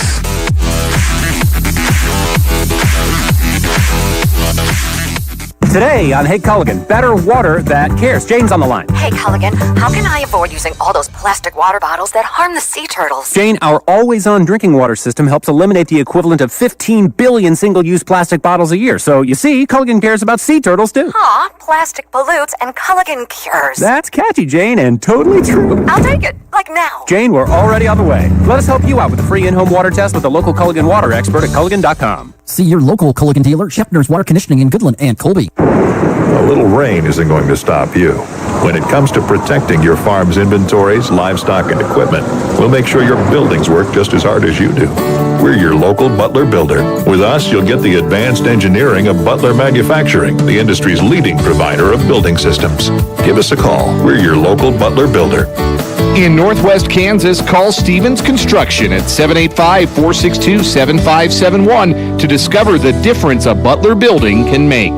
Don't just insure your stuff, strut your stuff with Strut Insurance Services. Darvin and his professional agents in Colby and Brewster represent a wide variety of insurance companies. They can personally shop for a specific company and policy that offer you the absolute best coverage for the best price on most anything you own. Auto, motorcycle, home, crop, farm. If it has a value to you, they can cover it. Strut Insurance Services is locally owned and operated with hometown agents that are experienced and offer fast claims. Located at 1675 West 4th Street in Colby and Brewster. Just look for the big yellow sign of Strut Insurance Services. SurePoint Ag Systems is hiring in all departments as they continue to grow. Their recently announced joint venture with John Deere is creating numerous growth opportunities. Sales, customer support, on-site product installation, accounting and admin support, engineering and warehouse, on-site and remote positions are available. To apply, please email your resume and cover letter to jobs@surepointag.com. They're an equal opportunity employer. Learn more about SurePoint Ag Systems at www.surepointag.com. Welcome to the Cornerstone Ag Halftime Show, brought to you by Cornerstone Ag. For all of your grain storage, marketing, and handling needs, get the most for your hard work with the professionals at Cornerstone Ag. Now, with a breakdown of the first half, here's Andres Tejeda.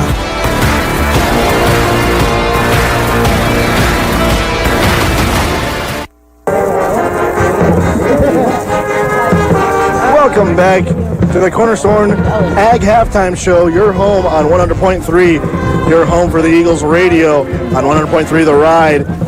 Let's get you started here as the marching band comes out playing a classic rock favorite, We're Not Gonna Take It. And the Eagles are not taking anything lightly here in the game. Let's get you started. First quarter, Zane Betts with a 3-yard run at 10:55 to make it 6-0. That's 2 consecutive games where he scores the first points for the Eagles. But not only that, but he scores in the first drive for the Eagles. That would not be the only time he finds the end zone here. The Blue Jays would finally find their way on the scoreboard for the first time all year. At 3:29 in the first quarter, find a 12-yard kick, a 24-yard kick, field goal to put them on the board for the first time, 6-3. Then the Eagles would score one last time at 2:44 with an incredible 45-yard run by Zane Betts for his 4th touchdown of the year. They would attempt a 2-point conversion. That'd be no good. They would lead 12-3.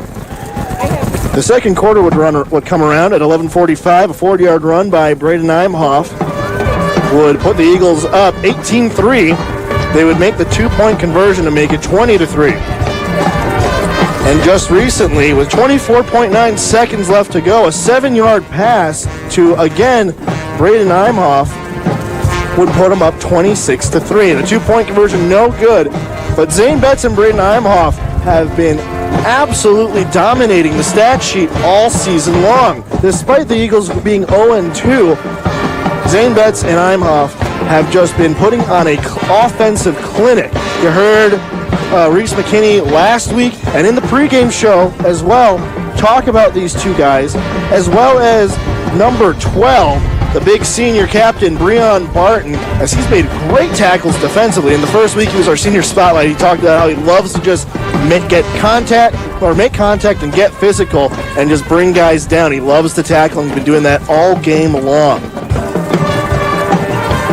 They're hearing the marching band comprised of members from this year's marching band class, as well as members from the class of 79 all the way to the class of 22. So a homecoming indeed, as the marching band playing some Ricky Martin here. Great background music for us here. We'll be back. That's your first half score recap on 100.3 The Ride. Your home for Colby Eagles sports. I'll be back after the break.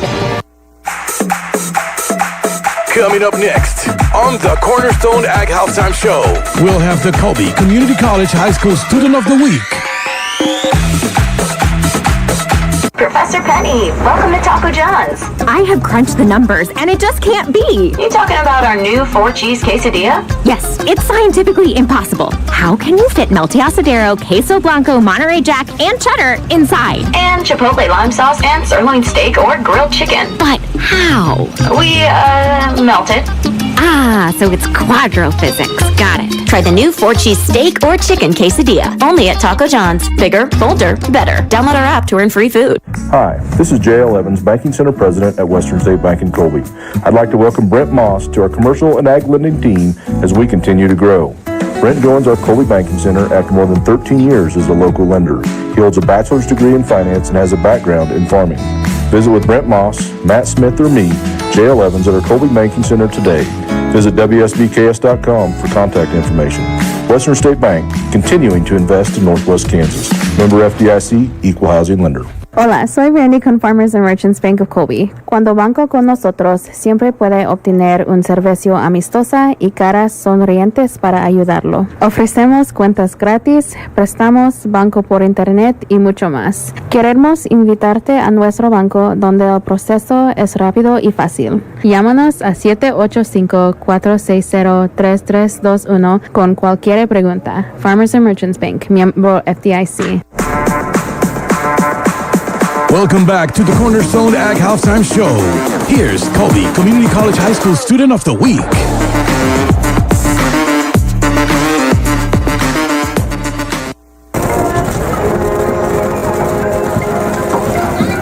Welcome back to the Cornerstone Ag Halftime Show. We have our Community College High School Student of the Week, presented by Colby Community College. This week, we got to give it to all the students. It's homecoming week, and the theme this year is We Are Out of This World, #Blast of the Blue Jays. And that is exactly what the Eagles have been doing so far with a 26-3 lead at the half. You hear the marching band playing some Queen, Don't Stop Me Now, and the Eagles have not stopped at all. I realized what I just did there. Please don't give me that there.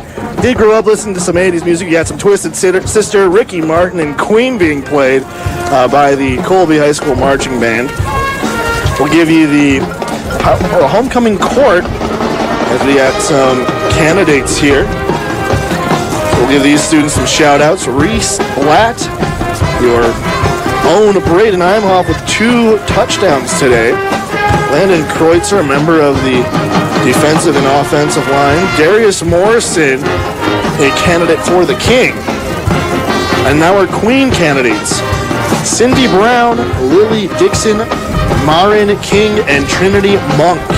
So good luck.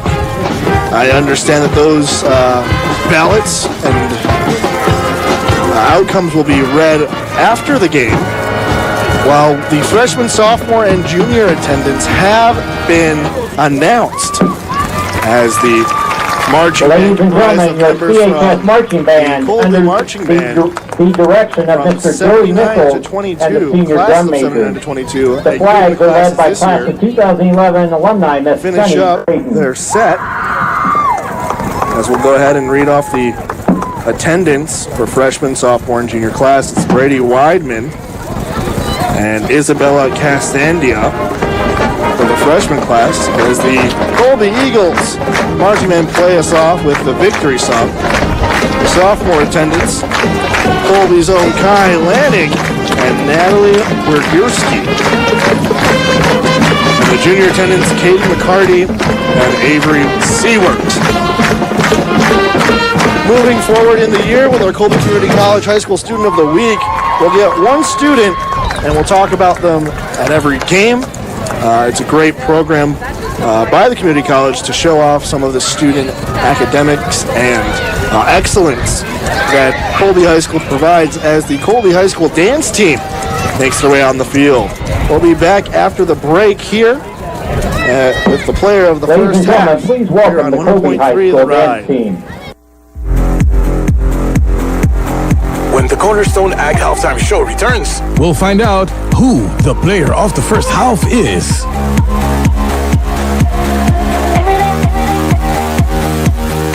They are geared up and stocked up for fall harvest at American Implement, your John Deere dealer. You'll find a great selection of tractors, combines, grain carts, and other get-her-done fall equipment, a huge selection. Plus the parts department, well, they're stocked up, and the service departments are ready to keep you rolling. But remember, when you visit your local American Implement dealer, you have access to all the inventory at all 14 American Implement locations. That's a big selection. Here's to a safe harvest from American Implement, your Northwest Kansas John Deere dealers in Oakley, Colby, Goodland, and Wheeler.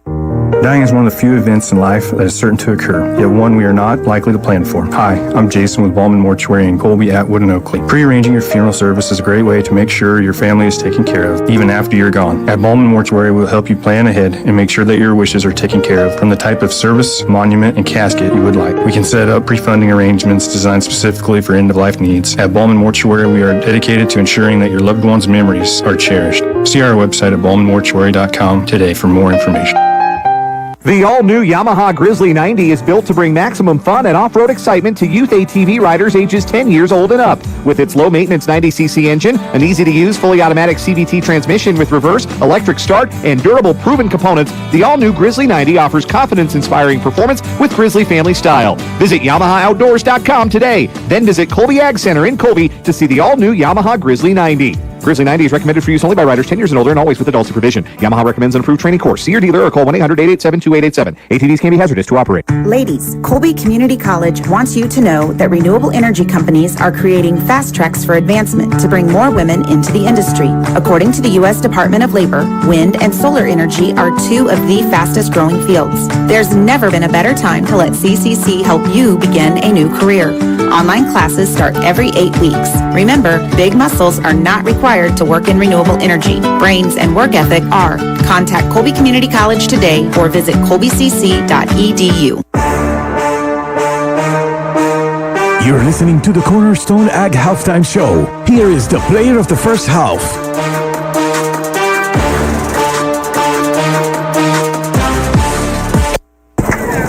Welcome back to the Cornerstone Ag Halftime Show. If you're watching online on YouTube, you just saw the Colby High School girls dance team out on the field.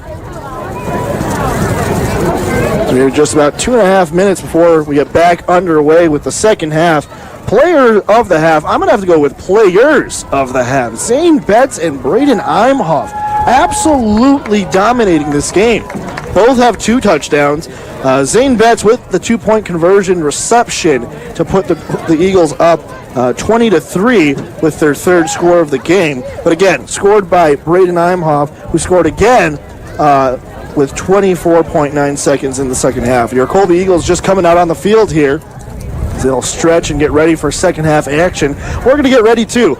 We'll be back with more of the Cornerstone Ag Halftime Show here on 100.3 The Ride, your home for Colby Eagles.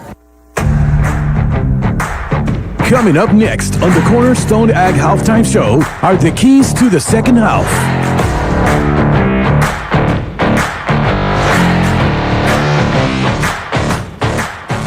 September is Ram Power Days at Colby Dodge. Take advantage of 0% financing up to 72 months on 2022 Ram 1500 Laramie and Bighorns. Save up to $2,500 off the MSRP on a custom order at Colby Dodge this month. Stop by and learn how easy it is to order a new vehicle built just for you and your needs.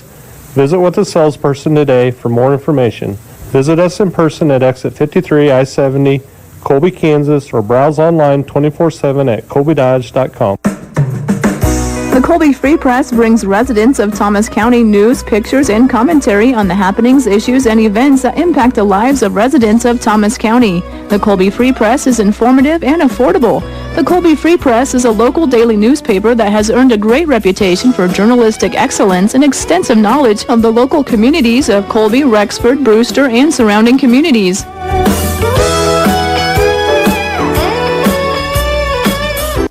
Cornerstone for your farming operation. Cornerstone will be your foundation. One definition of Cornerstone is something that is essential or indispensable. That's why Cornerstone Ag has it in their name. They know it's essential to have the best facilities to make it quick and easy for you to get in and out of the elevator. Eric and his staff has indispensable knowledge and experience to help you market your grain so you get the most for all your hard work. You're never alone with Cornerstone. Delicious food, friendly service, and a fun, relaxed atmosphere. You find it all at El Dos de Oros in Colby.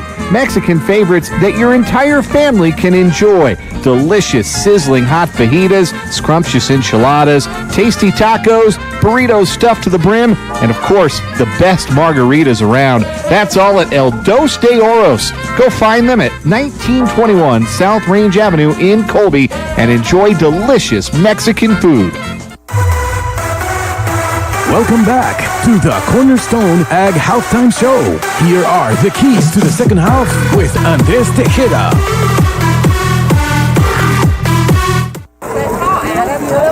Welcome back to the Cornerstone Ag Halftime Show. Keys to the second half. Keep on the pressure, Eagles. My goodness, they have been offensively amazing, defensively solid. The Eagles got to keep doing what they're doing. Reese McKinney's got to be happy with the performance they're putting out, finishing some tackles. That has been the biggest worry for the Eagles in the first 2 weeks. They have not been able to finish tackles. We've been seeing them finish tackles a lot more often in this game. We'll be back with second half action coming up here on 100.3 The Ride. Your home for Eagles football.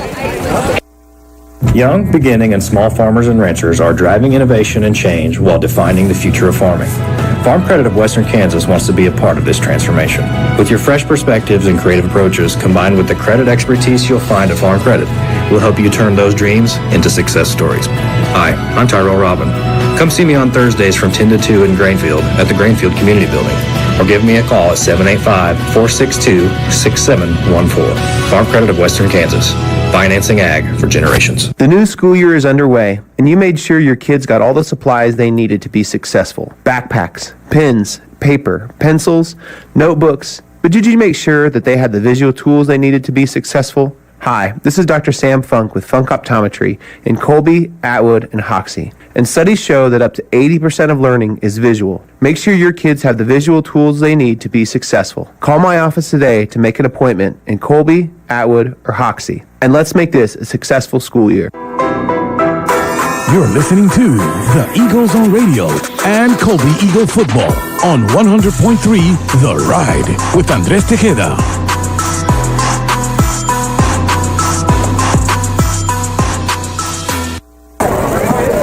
We are back. Second half action coming your way. Eagles line up. Ball is marked at the 35. The clock is winding down here. Hayden Fiken will kick off for the Eagles to begin the second half.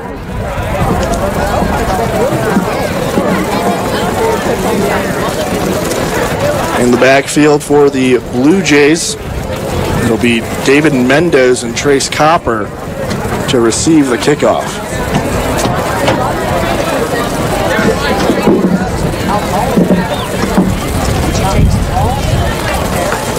A cool 78 degrees here as second half kickoff is underway here, and the Eagles will rush to the ball. The kick is up. It'll land around the 25. A clean reception there by Copper. He runs onto the outside and is pushed out of bounds around the 40-yard line. A flag, a late flag. Trace Copper on the return, stopped by multiple Eagle defenders. There is a flag on the play. A late flag here coming out by the officials. Folks, if you're not here at Denon Field, you are missing out on a great game here. But we welcome you from wherever you're listening. Truly a Friday Night's Light event here. Personal foul called on the Eagles. It'll be a personal foul call against the Eagles. They'll move the ball from the spot where Copper was pushed out of bounds. And it'll be a bigger game right around the 49-yard line of the Eagles. Blue Jays begin their drive 1st and 10 from the Eagle 49. So the Blue Jays, who are facing west, are in Eagles territory. It's got just a foot in. 3 feet is a yard. The 1st and 10 on the Eagle 49. The snap to Copper. A low snap, a handoff. Up the middle, gets a gain about 6 or 7 as he's brought down. Looks like Breon Barton was on there. On the carry. Tackle made by Breon Barton. The gain of 5. Gain of 5 brings up 2nd and 5 for the Blue Jays. 5 for the Blue Jays. Are now on the Colby 44-yard line. The Eagles lead 26-3.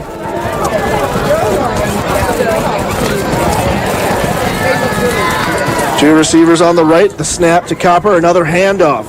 This time to Holden Kite. He's brought down, and it looks like it might just be enough for a 1st down. Holden Kite on the carry. Tackle made by number 71, Logan Haggard. The 3rd and 1 on 4-yard Eagles gain, but 40. 3rd and 1 for Cimmaron. So the running game working here for the Blue Jays. The 4th drive of the game for the Blue Jays. They only managed to score once on a field goal in the 1st quarter. Around 3.5. It's on the clock then. They made it 6-3. Another handoff, but it's stuffed. A fumble picked up by Copper. Copper makes the run himself. He gets the 1st down, but my goodness, was that dangerous for the Blue Jays. An absolute truck of a hit against Colby. He fumbled the ball. Ball picked up and run by Copper. Copper picks up a 1st down on the play. Great heads up there by Trace Copper to pick the football up immediately and run the ball about 5 yards ahead. It'll be marked at the 35-yard line. Enough for a 1st down. 10-19 left to play. But my goodness, that's the biggest hit of the night we've seen.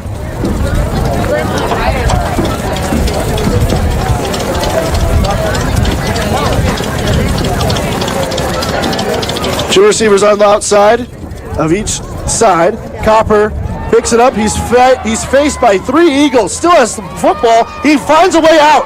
He gets back to the line of scrimmage. He gains about 5 and brought down. Copper found a way to evade 4 black jerseys and get a gain of about 3.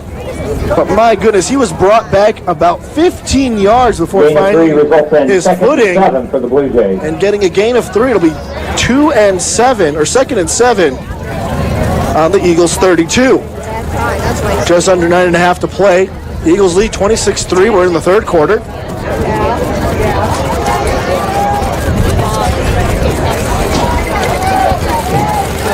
On the right hash marks, the Blue Jays line up. Another handoff to Kite, and he'll get a gain of about 2 or 3. They'll mark him down around the 34, 35-yard line. Kite on the carry, tackled by number 52, Tyler Raymer. So it'll be a gain of 2. 3rd down 5 for the Blue Jays. Or 3rd and 5 for the Blue Jays.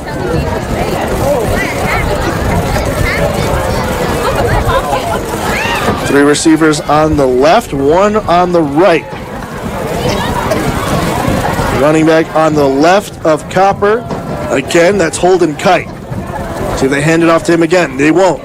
Copper rolls to his left after the snap. He sets and then runs up again. He passes the line of scrimmage. He's going to go for it all himself. He gets the 1st down, and he's brought down hard by Guy Tubbs. He will, in fact, get the 1st down. He's tackled by Guy Tubbs. An aggressive takedown by Guy Tubbs. The 1st and 10 on the Eagles 16. So the Blue Jays are hungry for their 1st touchdown. And a lot can happen after a stern or uplifting meeting at halftime by the head coach. The Blue Jays are coached by Casey Flax. You heard from him in the pregame show. So he went behind enemy lines. 3 receivers to the left, 1 on the right. Another dropped pass here, and he's brought down. The Eagles sack Copper on another handled by just Copper. blatantly Dropped in the backfield by really number 60, bad Landon snap. Vogler. I've lost adjectives here, as that's the 3rd or 4th snap that has bounced. Landon Vogler will be credited with the sack there, as it'll be a loss of 4 yards, 2nd and 14. The Blue Jays had made a lot of headway after the kickoff. They gained about 20 yards after the kick on a personal foul against the Eagles, as the snap, again, very low, but enough by Copper, enough has been made so that Copper could pick it up. Tied on the carry. He's stopped by number 51, enough Ty to Lanning. get back to the original line of scrimmage. It looks like they'll mark it 3rd and 14. And they'll be a timeout 3rd down 14. by the Blue Jays. Blue Jays call a timeout. We'll take a quick timeout here. We'll be back with more Colby Eagle football on 100.3 The Ride.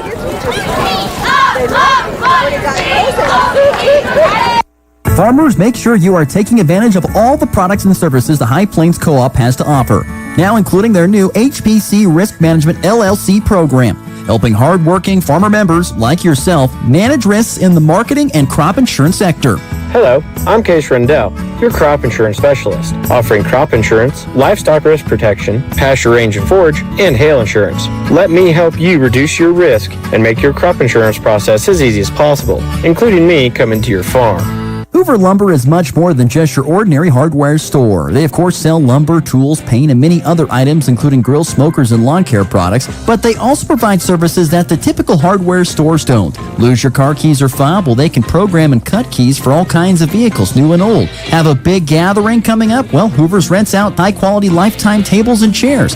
Plus, their staffs are knowledgeable and even more helpful, going the extra mile, making sure you're taken care of. It's your not-so-typical hardware store, Hoover Lumber Ace Hardware in Goodland and Colby. Let's get back to the action. This is the Eagles on Radio and Colby football with Andres Tejeda. Berry is complete. Welcome back to the Colby Eagles football on 100.3 The Ride. The snap to Copper and a throw into the touchdown zone, or end zone, for a touchdown, but there will be a flag against the Blue Jays. They are again eluding their first touchdown. It was an illegal shift. So the Blue Jays would seem to have a touchdown. Second time they've been called back. They're 3rd and 18. 3rd down 18 from the 25-yard line. On the Eagle 25-yard line. So the Blue Jays will try to get it done again here. Kite moves again, the snap to Copper. He looks to his left, another deep pass. Betts is there, but it won't be brought down. He'll be brought down around the 1-yard line, and it'll be a touchdown. Zane Betts. Lane Berry is good for a 25-yard Blue Jays touchdown. And that is the Blue Jays' first touchdown, no flags. And the Blue Jays now have a 9-26 deficit to come back from. They're going to try to go for the extra point here.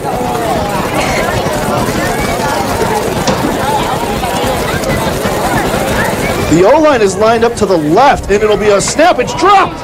They'll be picked up by the Eagles. So what seemed to be a 2-point conversion will be no good. 2-point conversion failed. Score Colby 26, Cimmaron 9. As if they were going to kick the extra point. But the O-line was lined up all the way on the left. The snap went diagonally behind that line. Was not received well. The ball was dropped, and the Eagles were able to get on top of it to stop the 2-point conversion. With that said, the Blue Jays get their first touchdown of the 2022 season with 6:36 on the clock. It's 26-9. Eagles lead.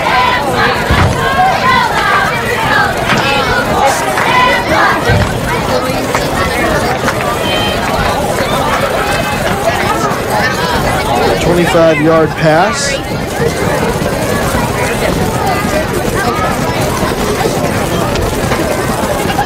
As the Blue Jays come from their sideline after a quick meeting with their head coach Casey Flax. Now, put down the mount there. Riot Nation to kick off for Cimmaron. Riot Nation again to kick off. He's the freshman of the team. Freshman kicker. Hand up, and he runs up to it. Kick is up, and they'll land at the 20-yard line. He drops it. That was Zane Betts on there. He picks it up and still runs. He got it. He has a hole. He's under the sideline at the 50-yard line. Now to the 40, and he's brought down around the 45-yard line, out of bounds. Zane Betts on the kickoff return. What a great brought down by number 24, Ethan Ogle. The Eagles get great fielding position here, as they are at the Blue Jays 46-yard line. Eagles begin their drive, 1st and 10 from the Blue Jay 36. 6:25 left to play in the third quarter. They'll line it up at the 36-yard line, 1st and 10. Eagles lead 26-9. The snap in the pass, dropped by Zane Betts, and a flag. Pass to Betts is incomplete. There's a flag on the play. This will be called against. Flag was thrown around Zane Betts. He seemed to be alone. Not too sure what the call would be here. And they have waved off 2 flags. The holding against the Eagles. Holding called against the Eagles. Leave it back 10 yards. 1st and 20. Now at the 1st and 20 for Colby. 46-yard line. 6:21 to go. Eagles lead 26-9.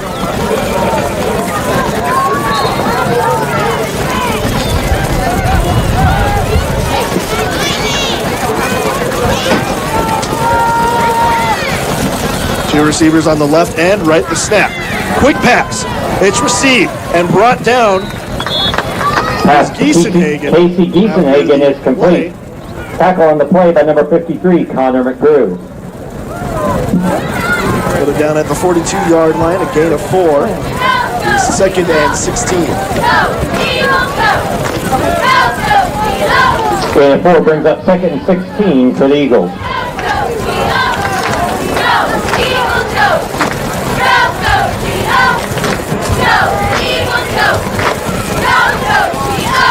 A lot of pep here by the cheerleaders. The snap handoff to Zane Betts. Zane Betts is brought down around the original line of ball scrimmage. carried by Zane Betts. Short. Tripped up on the play by number 24, Ethan Ogle.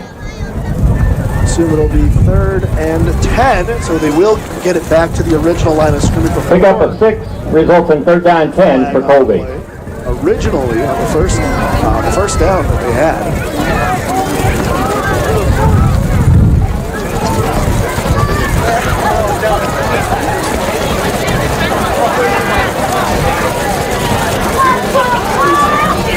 Assume this will be a pass play. A fake handoff after the snap to Vaughn. Vaughn with time, looking deep, then throws to no one. He finds the sidelines. Vaughn's pass is incomplete. 4th and 10. 4th down and 10 for the Eagles. Jays flocked him. It was Andrew Bogner, Lane Johnson, and Connor McGrew were on the tail of Hunter Vaughn. It looks like they're going to go for it at 4th and 10. This would be the first drive that the Eagles do not score on if they can't convert. They're 4 for 4, looking to go 5 for 5.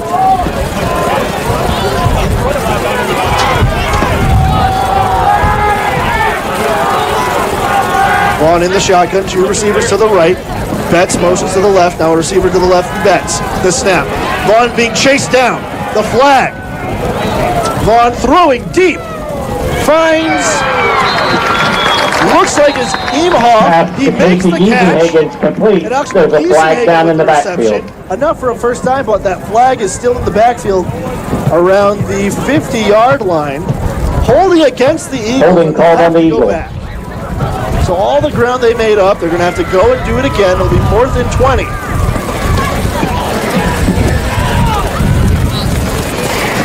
.444 left to play. Eagles lead 26-9. Giesenhagen went up and it was contested. Found a way to come down with the ball inbounds. It's a great play there overall. A shame that they had to go. And in fact, it will be brought back a lot farther. They'll be on the 43-yard line. 4th and long from the Eagle 43. Long, about 25 yards it looks like, and they're going to punt it. Punt is up. No one's in the backfield. It's touched by the Eagles, and it'll be stopped at the 21-yard line. There was no return on Hunter Vaughn's punt. So that'll be the first drive that the Eagles do not score on. They're 4 for 5. Blue Jays start their drive 1st down 10 from their own 21-yard line. On their own 21-yard line, 1st and 10.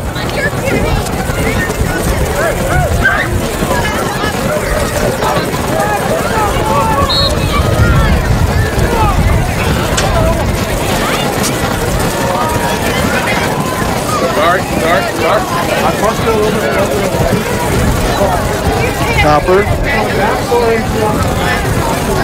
Receive, snap here. 8 seconds on the play clock. Now he snaps. Copper running towards the end.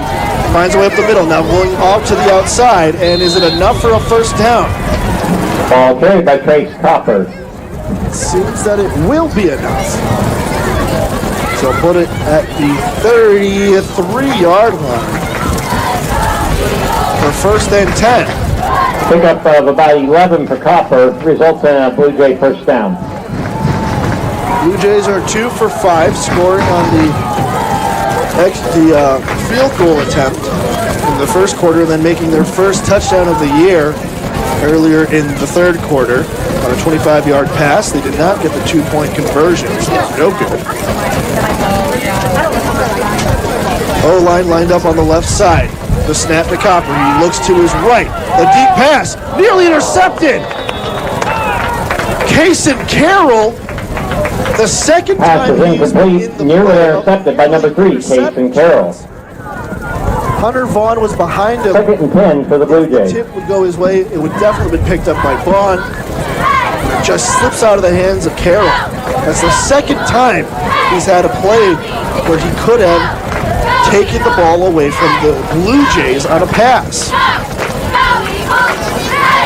Lane Berry in that scoring drive showed some confidence to snap another quick pass, and he's brought down by Kason Carroll again.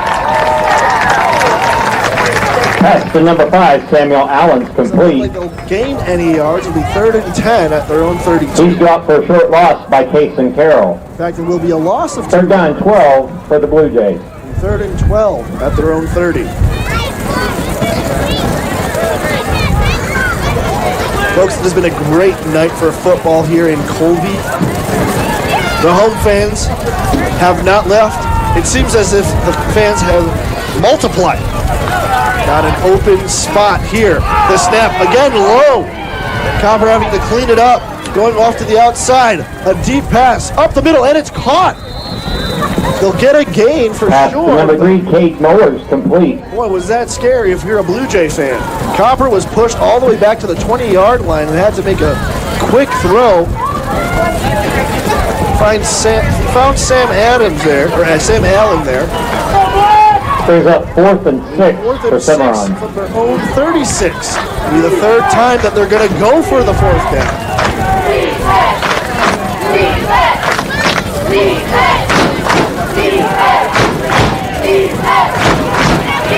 10 seconds on the play clock, 2:51 on the game clock. In the 3rd quarter, Eagles lead 26-9. Motion in the backfield. Copper backs up about a foot. The snap. He's looking for a deep pass. And nearly intercepted again by the Eagles. Zane Betts gets a hand on it. A late flag. Pass is incomplete. Nearly intercepted by Zane Betts. Eagles, a very late flag on the play. And the crowd shows its displeasure.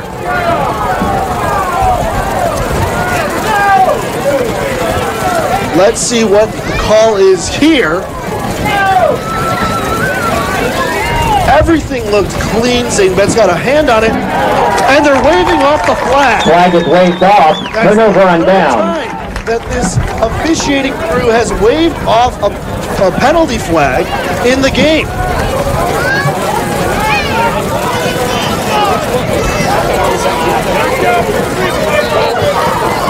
Eagles take over first and 10 from the Blue Jay 36. Pick it up at their own 36, or the Blue Jays 36. Another great offensive position for them. This will be the 6th drive of the game for the Eagles. They're 4 for 5. The snap to Vaughn. He's brought back and it's tipped away. Vaughn's pass is incomplete. Pass put by number 55, Lane Johnson. In the face of Hunter Vaughn. 2nd down 10 for the Eagles. Managed to get a hand on it. So it'll be 2nd and 10.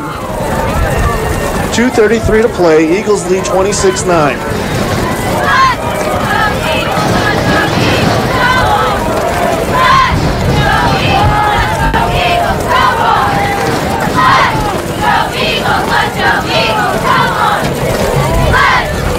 Two receivers on either side, a fake throw. It'll be a handoff to Betts. He'll run it up for about a gain of 3 yards.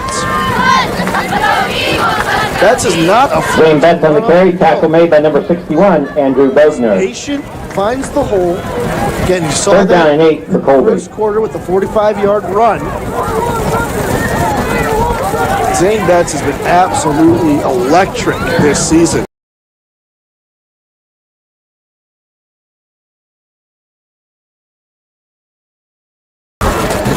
Line up again, a handoff to Betts, and now again to Tucker Ward. He finds the first down, and he's brought down around the 20-yard line.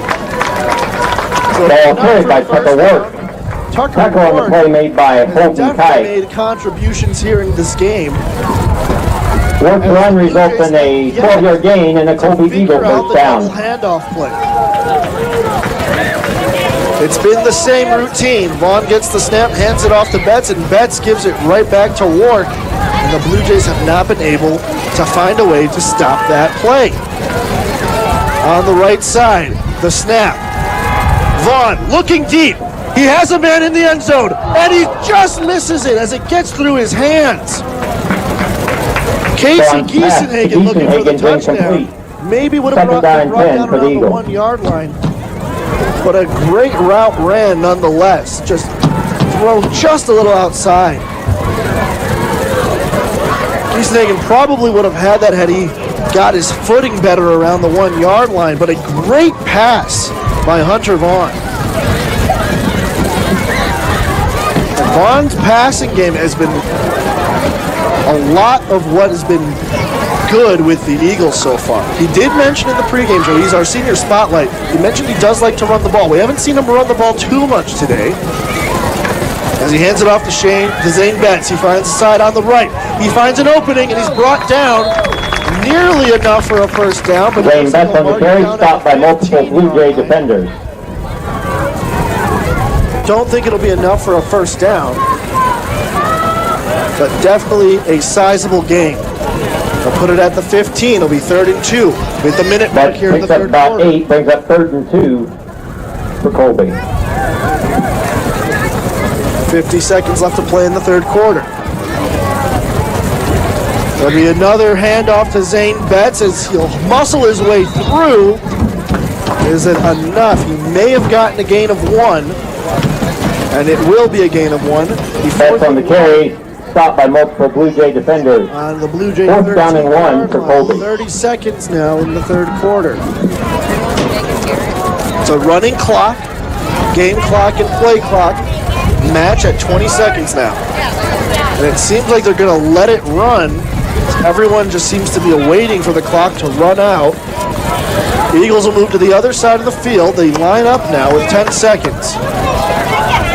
Looks like they're going to try to make a scoring attempt here with just a couple seconds left. 3 seconds, now 2. Now the snap. It's dropped.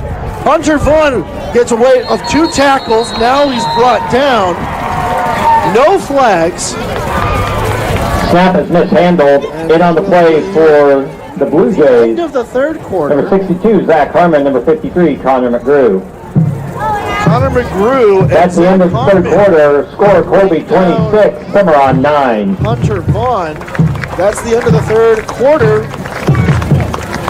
The Blue Jays find a way to get into the end zone. We'll be back with fourth quarter action coming up next. Here 100.3 The Ride, your home for Colby Eagles Athletics.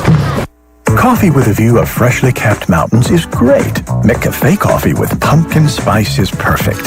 Fall is nice. Fall with blankets of gold-colored aspen leaves is better. Pumpkins are fun. Pumpkins in a mile-high pumpkin patch are amazing. Right now at McDonald's, add some pumpkin spice flavor to your $2 any-sized iced coffee or $1 any-size hot coffee. Fall flavor lovers, rejoice. Price and participation may vary. Cannot be combined with any other offer. To guarantee your home's heating and cooling system is ready for whatever the season's weather brings, call McKee Incorporated today. At McKee Incorporated, we're the people you know and trust right in your community. Only McKee Incorporated can give you expert and authentic Lennox quality coupled with savings that make achieving perfect air in your home easier than ever. For a limited time, they're offering $1,200 in rebates and monthly payments as low as $132 on a brand new Lennox system. To get quality Lennox equipment, unmatched savings, and trusted service, think McKee Incorporated and call 785-462-3132 today. Conditions apply. See dealer for details. You're listening to the Eagles on Radio and Colby Eagle Football on 100.3 The Ride with Andres Tejeda.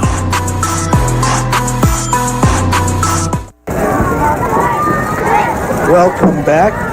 Fourth quarter action coming your way. The Blue Jays have stopped the Eagles. That's 4 for 6. That the Eagles have scored on their last 6 drives. Eagles will line up at the 18. Blue Jays with the offensive. The snap will be hand off and brought down around the 20. Ball carried by Holton Kite. Several Eagles on the stop. A mosh pit of Eagles made that stop there. Gain of 2 brings up second and 8 for the Blue Jays. In the background.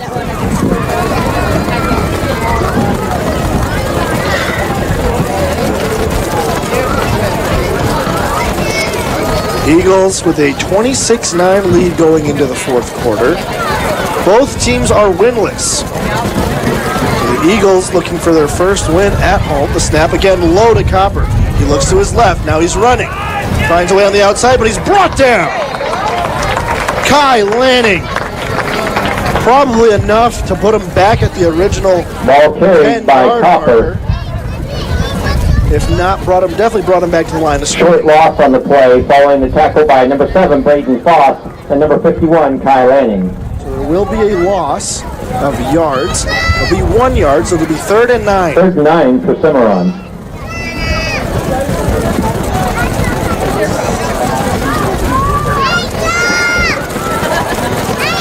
A lot of low snaps here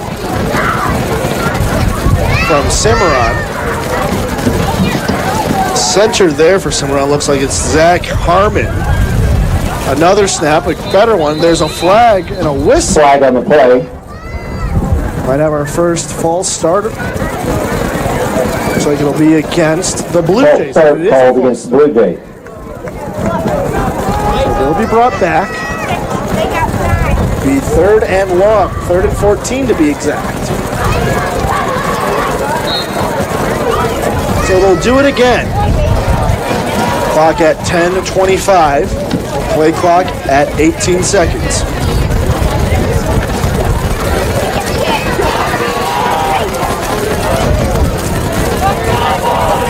Three receivers on the right, one on the left. The snap.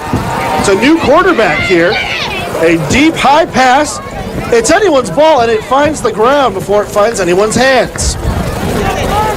Peyton Dye is coming Dye's pass is incomplete. Defending on the play are several Eagles. 4th down and 14 for the Blue Jays. Hopper has come out, and it's now Peyton Dye behind the O-line to be the new quarterback. And it'll be Copper to come back in the game. So a weird play there. Probably trying to throw the the Eagles off. But the Blue Jays bring back Trace Copper. 4 receivers on the right, 1 on the left. The snap to Copper. Copper looking for a pass. He's met with 2-3 Eagles. He kicks it off. He'll kick it again, and it'll land at the 41-yard line. No return on Copper's punt. Copper has done that twice today. He'll take the snap, look for the pass on the 4th down. It was 4th and 14. Eagles begin their drive 1st and 10 from the Blue Jay 41. The ball will fall at the 41-yard line of the Blue Jays. Just under 10 minutes to play, 9:54 to be exact. 1st and 10, the Eagles lead 26-9. Eagles have 3 timeouts. The snap to Vaughn, hand off to Betts. He makes it right back to the line. Ball carried by Shane Betts. Stopped on the play by number 62, Zach Harmon. Looks like they'll give him a yard. 2nd down for Colby.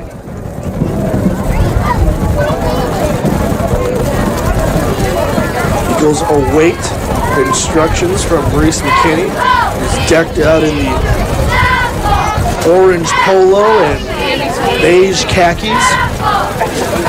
The iconic Reese McKinney baseball cap, Colby baseball cap.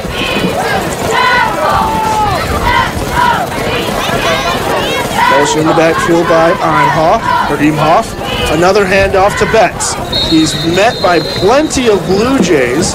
Shane Betts on the carry, stopped by multiple Blue Jay defenders.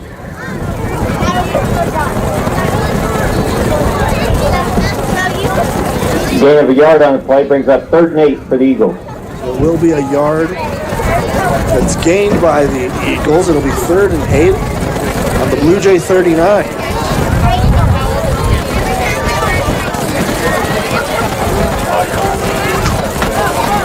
Giesenhagen and Braden Imhoff on the left. Handoff to Betts again to Tucker Wark is the handoff, the double handoff. And it looks like the Blue Jays have figured it out as they stop him again at ball carried by Tucker Ward. The line of scrimmage, maybe even a loss. Stop for a short loss by multiple Blue Jay defenders. It is a loss. So the Blue Jays, after about 3 times that play has been done, on the 4th time, have figured it out. I don't blame the Eagles for trying. And it looks like they'll go for it on 4th and 8. We hit the 8-minute mark. 4th and 8. On the Blue Jays 39, Eagles lead 26-9.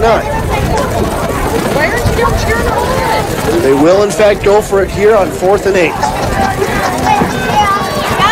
2 receivers on the left. Betts lined up next to Vaughn. A snap and a pass, and it's no good. In and out of the hands. Pass to Breon Barton's incomplete. Depending on the play, Peyton Dye. Peyton Dye with the play there to knock it out of the hands of Barton. And there'll be a turnover. So the Eagles are now 6 for 4. Ball turned over on down. Cimmaron begins the drive, 1st and 10 from their own 39-yard line. They have not managed to score since the 2nd quarter on the 7-yard pass to Braden Imhoff.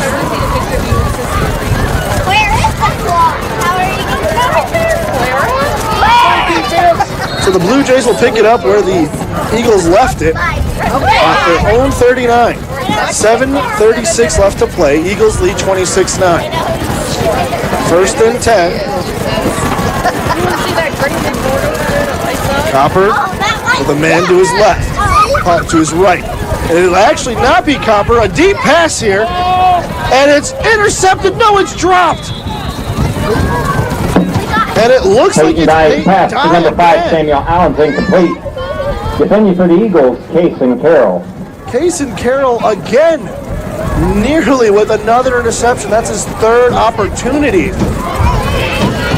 Peyton Dye made a deep pass. Gotta be honest, was not the best throw. That ball was wobbling in the air.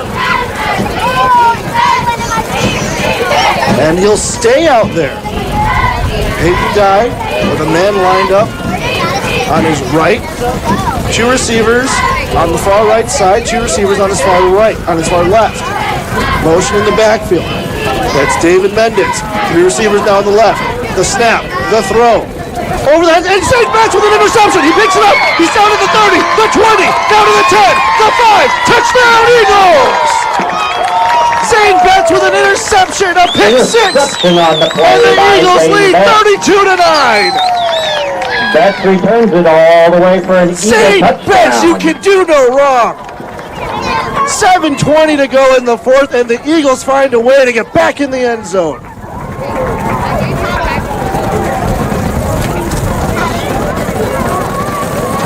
What a play by Zane Betts.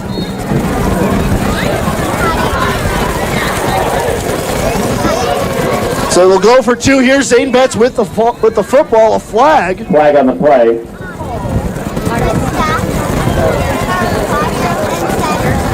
Offside called on the Blue Jays. The offside on the Blue Jays. So a 39-yard run or interception for Zane Betts. That's his third touchdown of the game.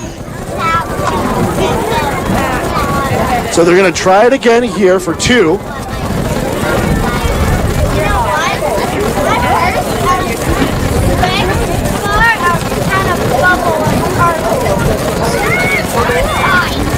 Vaughn lines up. Second attempt at the two-point conversion. It'll be shuffled over. And it doesn't look good here as Tucker Wark had the ball. Tight drops Tucker Wark in the backfield. Two-point conversion fails. Brings score Colby 32. My goodness, Cimmaron what 9. a play by Zane Betts. We'll take a break here. Eagles lead 32-9.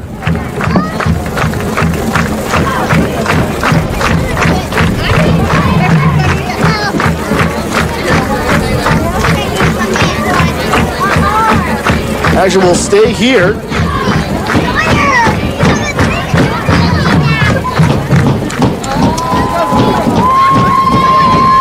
$7:20 left to play.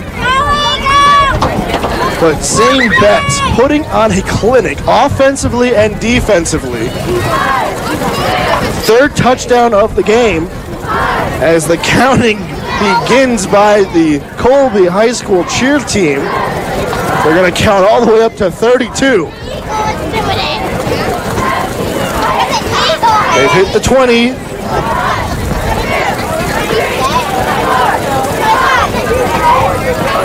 Making their way to 30. 31 and 32. For the Eagles. Wow. A lot of kicks there. A lot of high leg kicks.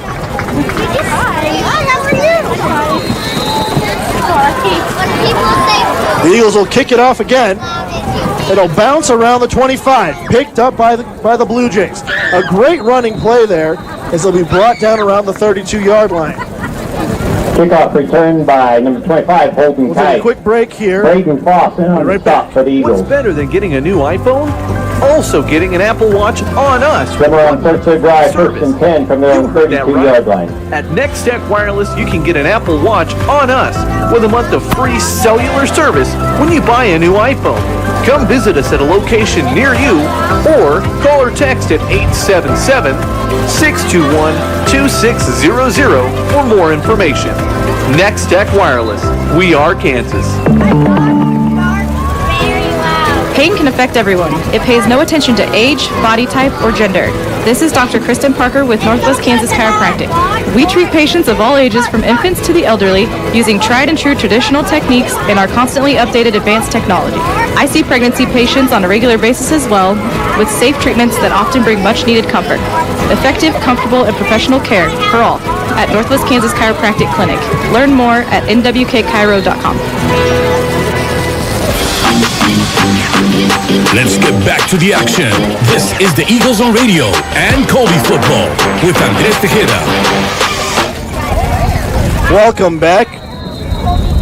A snap and no gain here. On the carry, stopped by several Eagle defenders. The Eagles find a way to build another wall to stop the Blue Jays from getting any gains here. They maybe got 1 yard. Second down, 9. So it will be second and 9 on their own 39. 3:50 to play. Eagles lead 32-9.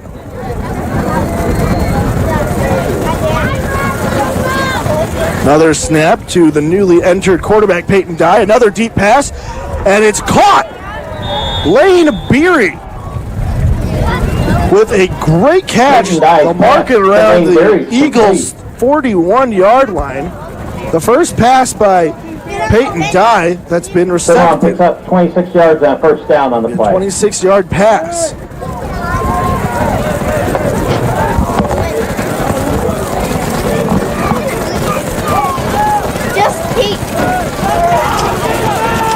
Another snap to Dye. A blitz. Braden Barton with the sack down at the 45-yard line of the Blue Jays. Breon Barton. A whole 14 yards. They've been brought back. Breon Barton with so much hustle and tenacity on that play. Loss of 13 brings up second Will be and 23. officially for the 13 Blue Jays. yards lost. It'll be 2nd and 23. They'll mark it down at the Blue Jay 45. But Breon Barton broke through that O-line. The snap to Dye. The pass intercepted by Barton. He brings it up around the 50-yard line. He's down at the 48. Intercepted by Breon Barton. Another interception. This time by Breon Barton. Mower at midfield. The Eagles. My goodness. With the celebration, there is caution, as there's going to be a timeout here by the officials, called by the officials, and Barton, while he did make the play and the interception, he is holding on to his right knee. We're going to take a quick break here as we wish the best for Breon, and here comes the medical staff. We'll be back. With 11 locations across the state, most everyone has a People's State Bank location close to home. The People's State Bank offers loans of all types, including ag, commercial, home, and business, plus a wide range of checking account options as well. Put their knowledgeable staff to work for you. Find out how one of the 11 statewide locations can help you. Visit psbbanks.com. The People's State Bank, member FDIC, an equal housing lender. Roof's worn out and it needs replaced. Who you gonna call? Roof Masters! Roof Masters Roofing at Colby has been your premier roofing contractor for over 40 years, offering free estimates on all types of roofs, as well as seamless rain gutters and vinyl siding. So give us a call today. What's that number, Jake? 462-6642. I think you better call Roof Masters! You're listening to the Eagles on Radio and Colby Eagle Football on 100.3 The Ride with Andres Tejeda. Welcome back. We're in the midst of action. The snap. Vaughn picks it up and then shuffles it over. Picked up on the play by Braden Imhoff. Breon Barton has come out of the game. He was able to get off the field with some assistance from Reese McKinney. Head coach of the Blue Jays, Casey Flax, did make time to come out and make sure that Barton was okay. Love to see the sportsmanship done there. We talked a little bit about that in the pregame show with him when we went behind enemy lines, how important that is, especially at this age. They'll line it up again. Snap to Vaughn, hand it off to Wark. Wark makes it to around the first down, but is it enough? Ball carried by Tucker Wark, stopped on the play by Samuel Allen. Sam Allen with the stop, and it is enough for a first down. Wark picks up the first down for Colby. They'll be on the Blue Jays 42, 1st and 10. 4:36 left to play. Blue Jays are trailing the Eagles 32-9.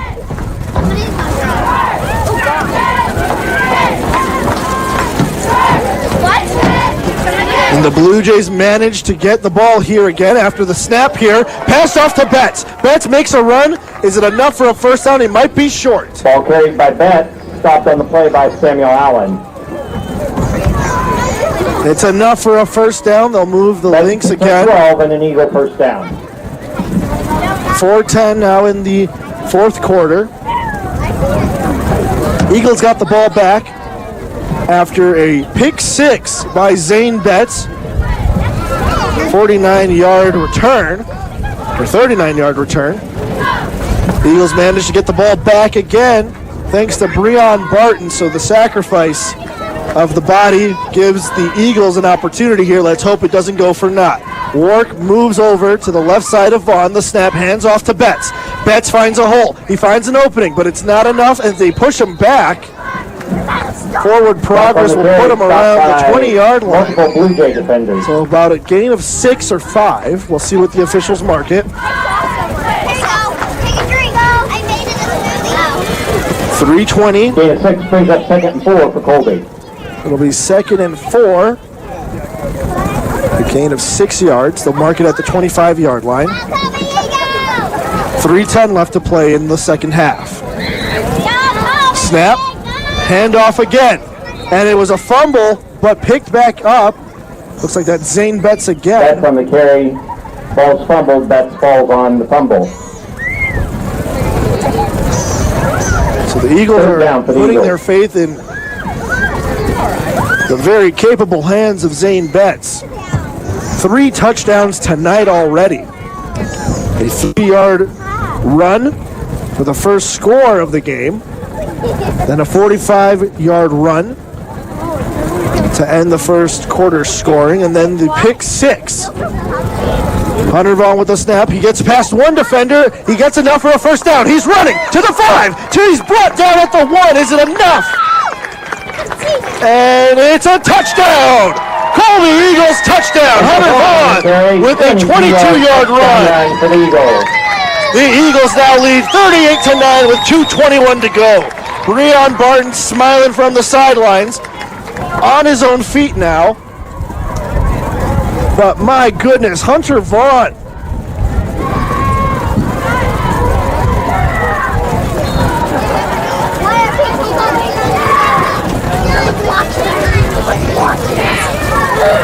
They're going to go for the 2-point conversion here. They've only been able to do it once. The snap, a handoff to Betts. Betts is stuffed, and it's not enough.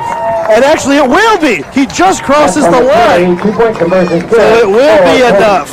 Zane Betts again with the 2-point conversion, his second time. The Colby Eagles lead 40-9. Second time this year the Blue Jays have allowed a team to score 40 or more points against them.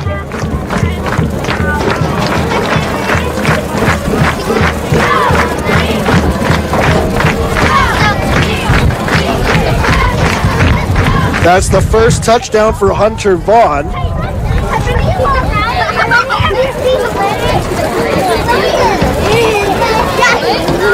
And that's the first time we've seen him run all night. You joined us in the pregame show. You heard that he does, in fact, like to run the ball. And as you can see, he's very capable of it, as now the cheer team will be counting and kicking their legs up to 40 points. Say now to kick off the Eagles. 20. Well, they're now at 17.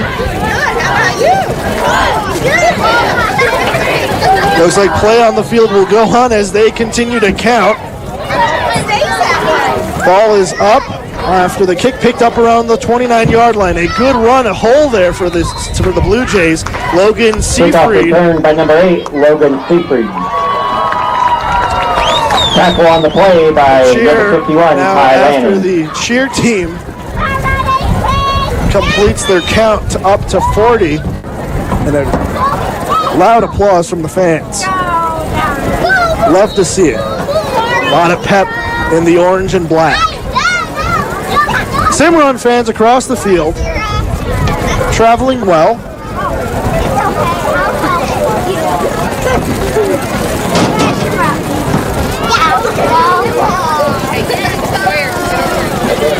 So it will be Copper back in the quarterback position. He'll run it. He'll be met and missed. Run by Trace Copper. Tackle on the play by number 56. Braden Foss may have stopped him if he got a better handle at around 5 yards of the game there. But Copper slipped out of Foss's hands. 1st and 10 for the Blue Jays. Then brought down by Kai Lanning. Be enough for a first down. It'll be 1st and 10 on the Eagles' 45. Copper again at the quarterback spot. Long pause, now the snap. He looks to his left, running to his left. He'll be there enough for a first down again. 20 total yards. Copper on the run. Push out bounds by number 7, Braden Foss. They will mark it a first down. Back-to-back first down runs for Copper. He runs 10 yards each.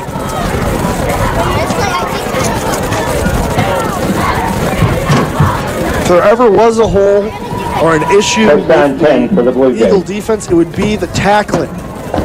We've heard it many times, Reese McKinney saying that the Eagles aren't the biggest team out there in the conference, but they need to finish their tackles low. Get a hold onto a leg or a foot, wrap them up. As Copper again receives the snap. He looks to his left. He's brought back all the way down to the 45. He's looking as it looks like Barton will not make the tackle. Still on his feet and making about a 7-yard run. Copper is on his feet for about 30 seconds. The snap was around the 35. He ran all the way back to around the 48-yard line, and then now all the way back up to about the 30. It'll be a gain of 7. 2nd and 3 at the Eagles' 23 or 28. We are under a minute here as we hit the 50 seconds in the game. Copper on a mission here to try to get the Blue Jays on the board. He's met by another Eagle, gets slipped away, a pass, no good, as it's tipped away by an Eagle on the play. Clock will stop at 38.2 seconds. Copper's pass is incomplete. Depending on the play, number 8, Bryant Allen.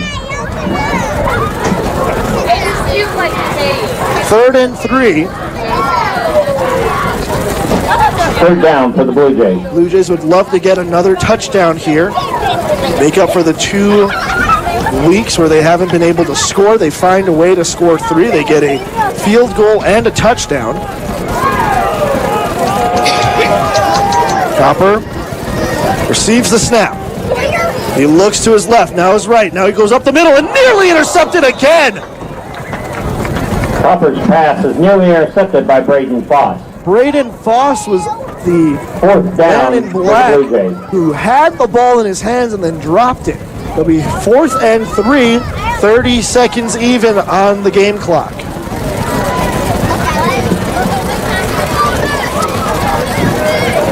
Be sure to stick around for the Farmers and Merchants Bank post-game show. So it looks like it'll be a happy ride home and a great homecoming weekend for the Eagles. 4th and 3 on the Eagles' 28. The snap to Copper. He looks right, now left. He's rolling left. He's chased by 3 Eagles. He's met by 1. Looks like Breon Barton makes the tackle. Ball carried by Chase Copper. In on the play for the Eagles, number 20, Talon Ward. Talon Ward. Turnover on down, 1st and 10 for the Eagles. It does seem Breon Barton is still on the sidelines. And Breon Barton with the interception that led to the 22-yard run by Hunter Vaughn for a touchdown. Vaughn seems to be favoring his left foot as he's leaning on the sideline, still on both feet, which is always a good sign. Might have been shaken up, but he's out for the game. 25.7 left to play. The Eagles will pick it up from their own 30. 1st and 10. It'll be a false start. We'll see on who. Ball is down. Actually, it'll be a snap, and they'll kneel it. And the Colby Eagles, with the homecoming game, will take a win. They move to 1-2. The Blue Jays go 0-3, and a very happy home crowd in the black and orange and white. Final score, 40, 9. And shake hands as the Colby victory song will be played. Be sure to join us for the post-game show presented by Farmers and Merchants Bank. After the break, your final score. Your victorious Colby Eagles 40, the Cimmaron Blue Jays 9. We'll be back after the break. Stay tuned for the Farmers and Markets post-game show with Andres Tejeda.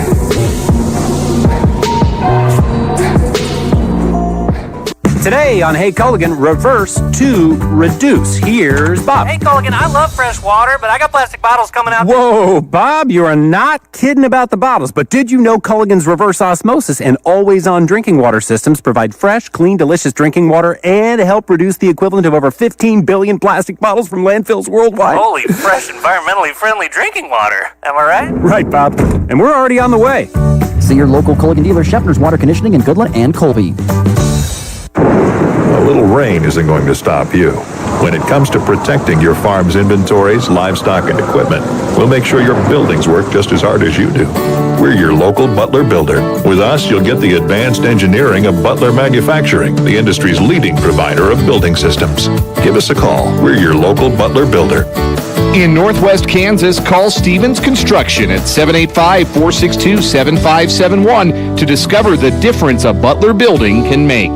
Don't just insure your stuff, strut your stuff with Strut Insurance Services. Darvin and his professional agents and Colby and Brewster represent a wide variety of insurance companies. They can personally shop for a specific company and policy that offer you the absolute best coverage for the best price on most anything you own. Auto, motorcycle, home, crop, farm. If it has a value to you, they can cover it. Strut Insurance Services is locally owned and operated with hometown agents that are experienced and offer fast claims. Located at 1675 West 4th Street in Colby and Brewster. Just look for the big yellow sign of Strut Insurance Services. SurePoint Electronics is hiring for full-time seasonal and full-time permanent wire technician positions, manufacturing electrical wiring harnesses and cables used in fertilizer application systems. Responsibilities include cutting, stripping, crimping, and looming of wires or cables as required in the assembly process, as well as final assembly and testing of harnesses. Wages start at $15 an hour and come with a weekly incentive bonus. Other bonus opportunities are also available. Pick up an application at 11965 Highway 25, Atwood, Kansas, or email jobs@SurePointElectronics.com for an application. Welcome to the Farmers and Markets Post-Game Show, brought to you by Farmers and Merchants Bank, with 2 locations to better serve you. Farmers and Merchants Bank, member FDIC. Here's Andres Tejeda.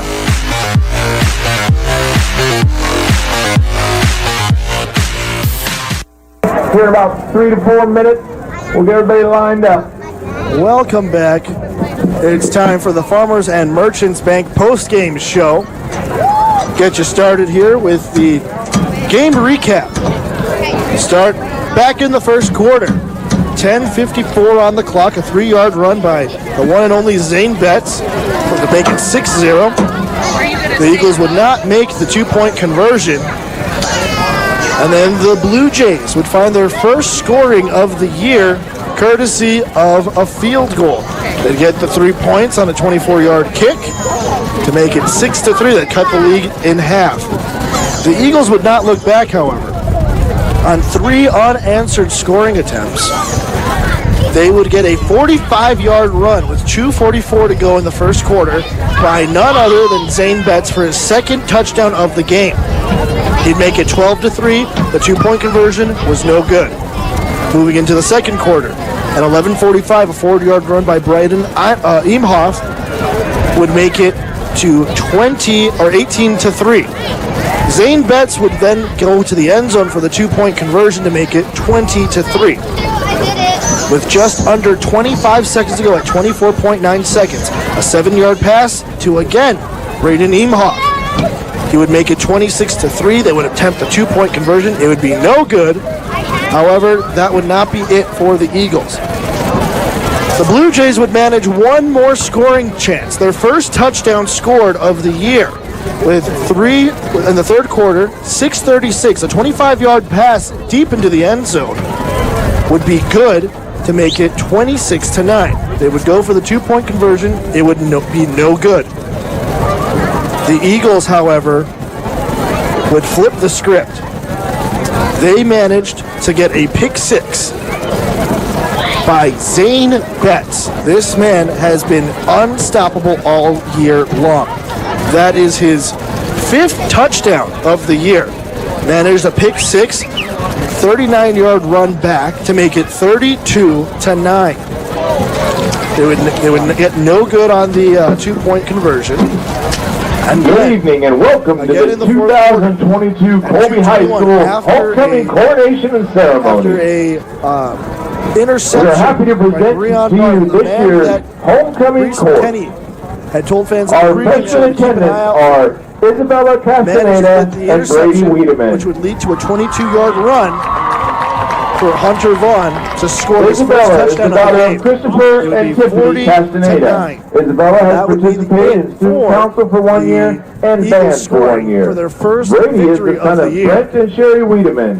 Brady Here in plans the to background, participate they're in track announcing the and wrestling. coronation courts. Again, Isabella Castaneda and Brady Wiedemann. Isabella Castaneda and Brady Wiedemann.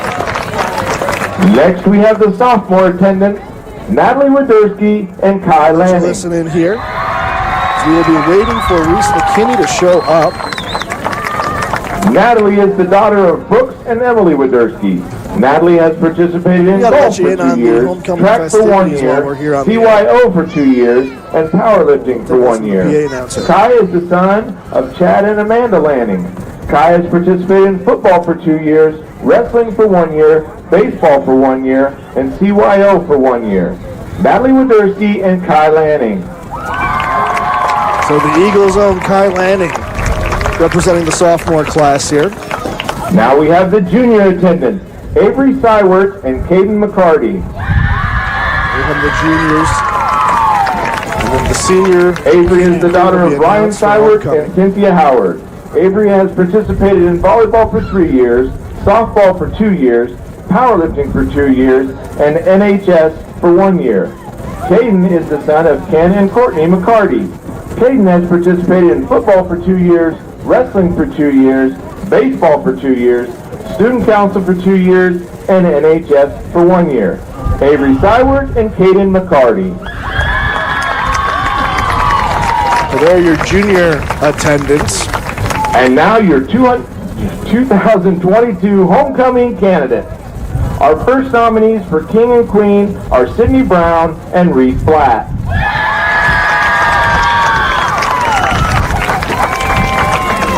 Sydney is the daughter of Scott and Shanda Brown. Sydney has participated in Cosmic Crayon for 4 years, volleyball for 4 years, basketball for 2 years, and track for 3 years. Reese is the grandson of Mark and Carrie Blatt. Reese has participated in football for 3 years and is a Thomas County Community Foundation ambassador. Sydney Brown and Reese Blatt.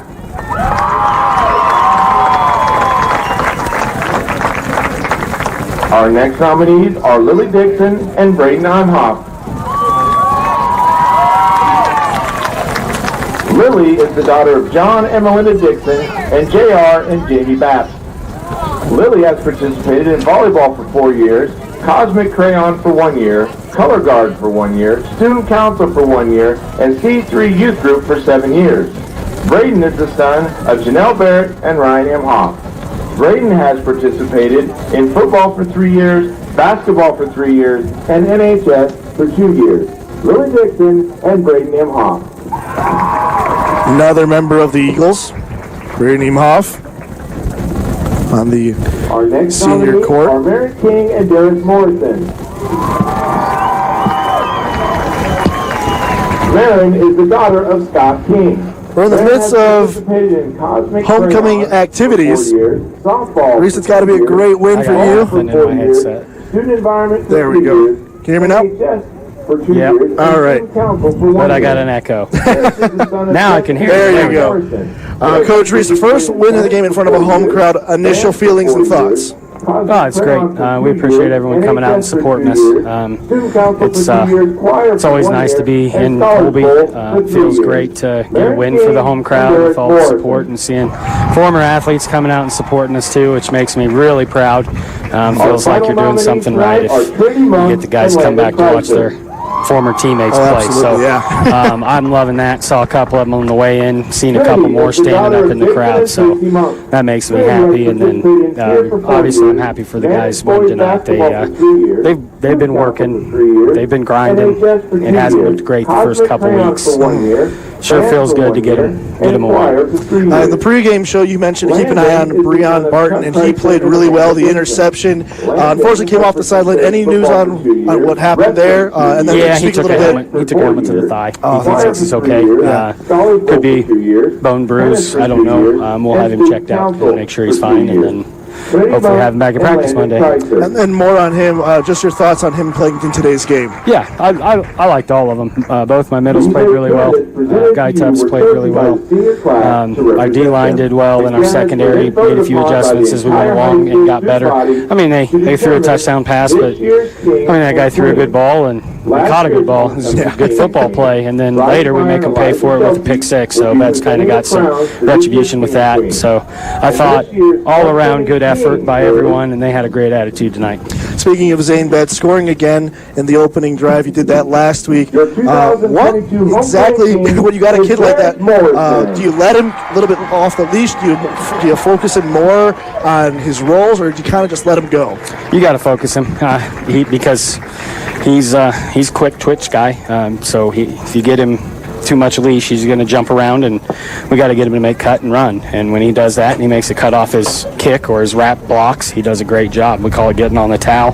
When he gets on that towel and follows, he just makes one cut off his lineman, and you see him run after that. It's pretty impressive. It is very impressive. And then one other senior to take a look at, Braden Imhoff. You got the 2 touchdowns today. Speak a little bit about his play today. He kind of flashed it last week.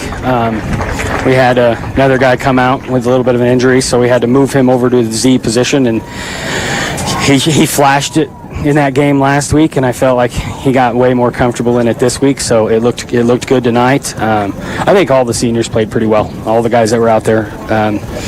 So it wasn't just them. I thought Hunter had a good game. He had a nice little read down there in the end on the option. Gets in fakes the guy out of his shoes and gets in for a score. That's the kind of running we need from him. When he does it, it's beautiful. And then the O-line guys, Haggard, Kramer, Edmondson, when he got in on the D-line, Vogler. I just think, I think they all put together an A effort for him. With that A effort, you get a 40-9 win. Thank you for joining us, Coach Reese. Enjoy the homecoming festivities this weekend. You too. We'll talk to you later. Sounds good. That's Coach Reese McKinney, head coach of your victorious Colby Eagles. We'll be back after the break. Again, Eagles winning 40-9. Coming up next on the Farmers and Markets post-game show, we'll get a word from Colby Eagles head coach Reese McKinney.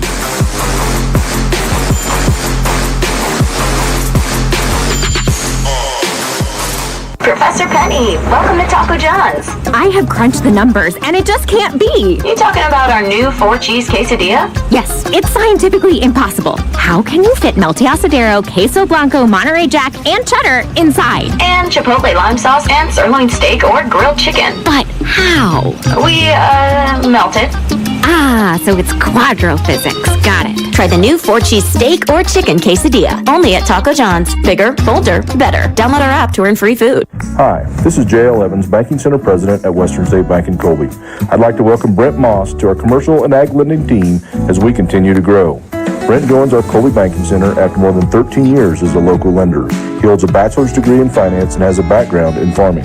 Visit with Brent Moss, Matt Smith, or me, J.L. Evans, at our Colby Banking Center today.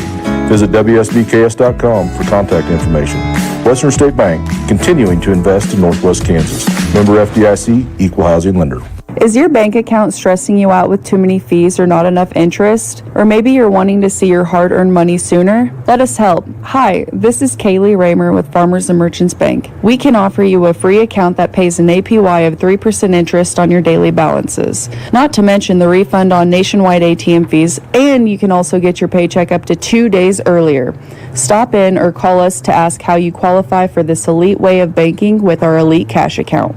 Farmers and Merchants Bank, member FDIC. Welcome back to the Farmers and Markets post-game show. Here's head coach Reese McKinney with Andres Tejeda.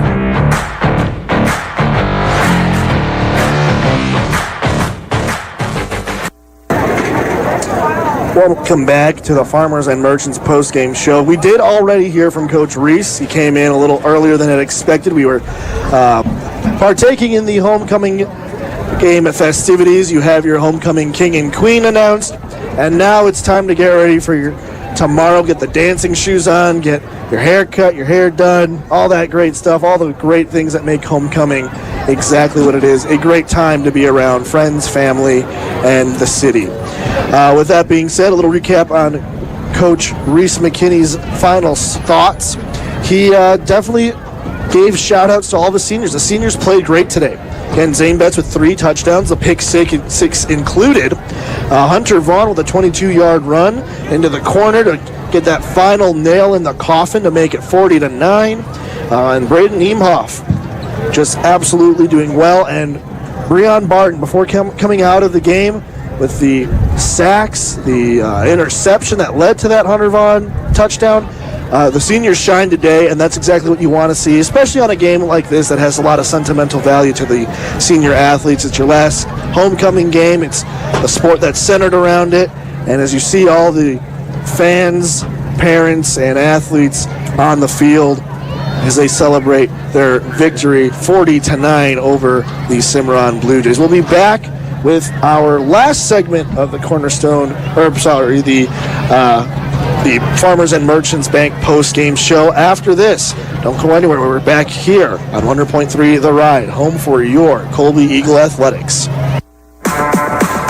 Stay tuned on the Farmers and Markets post-game show for the Colby Dodge Ram Top Player of the Game.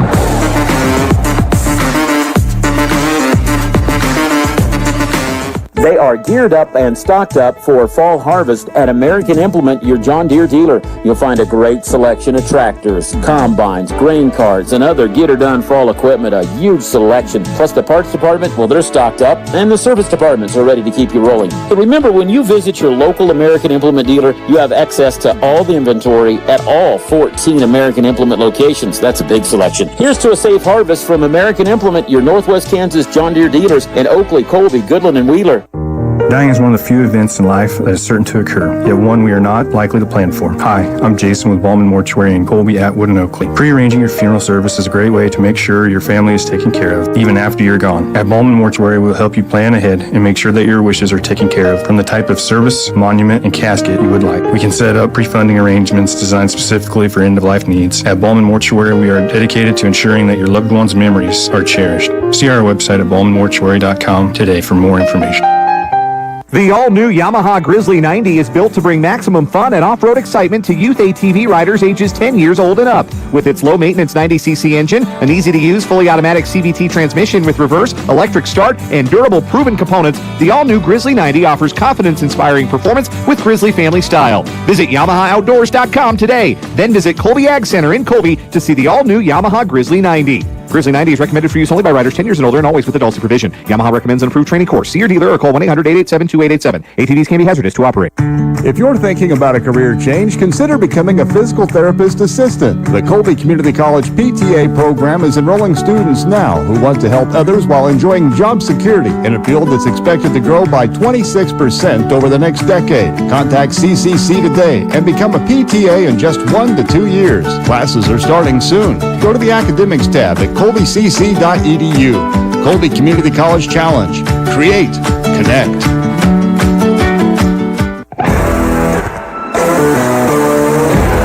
Welcome back to the Farmers and Markets post-game show. Here's tonight's Colby Dodge Ram Tough Player of the Game.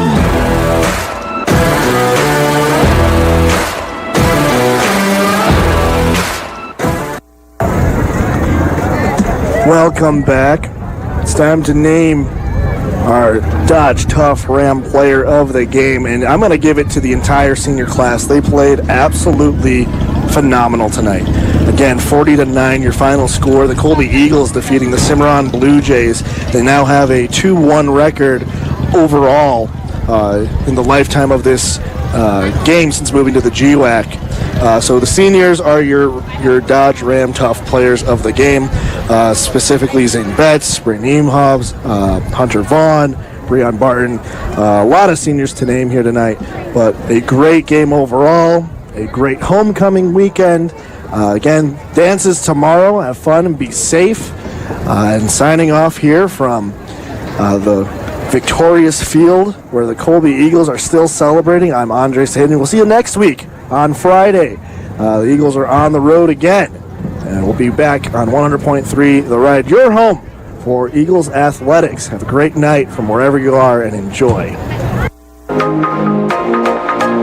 This has been the Farmers and Markets Banks postgame show on 100.3 The Ride. The Eagles on Radio has been brought to you by American Implement, Bowman Mortuary, Colby Ag Center, Colby Community College, Colby Dodge, Colby Free Press, Cornerstone Ag, El Dos de Oros, Farm Credit of Western Kansas, Farmers and Merchant Bank, Funk Optometry, High Plains Co-op, Hoover Lumber, McDonald's, McKee Incorporated, Next Tech Wireless, Northwest Kansas Chiropractic, People's State Bank, Roofmasters Roofing, Shepner's Water Conditioning, Stevens Construction, Strut Insurance, SurePoint Ag, Taco John's, Western State Bank. Thanks for tuning in.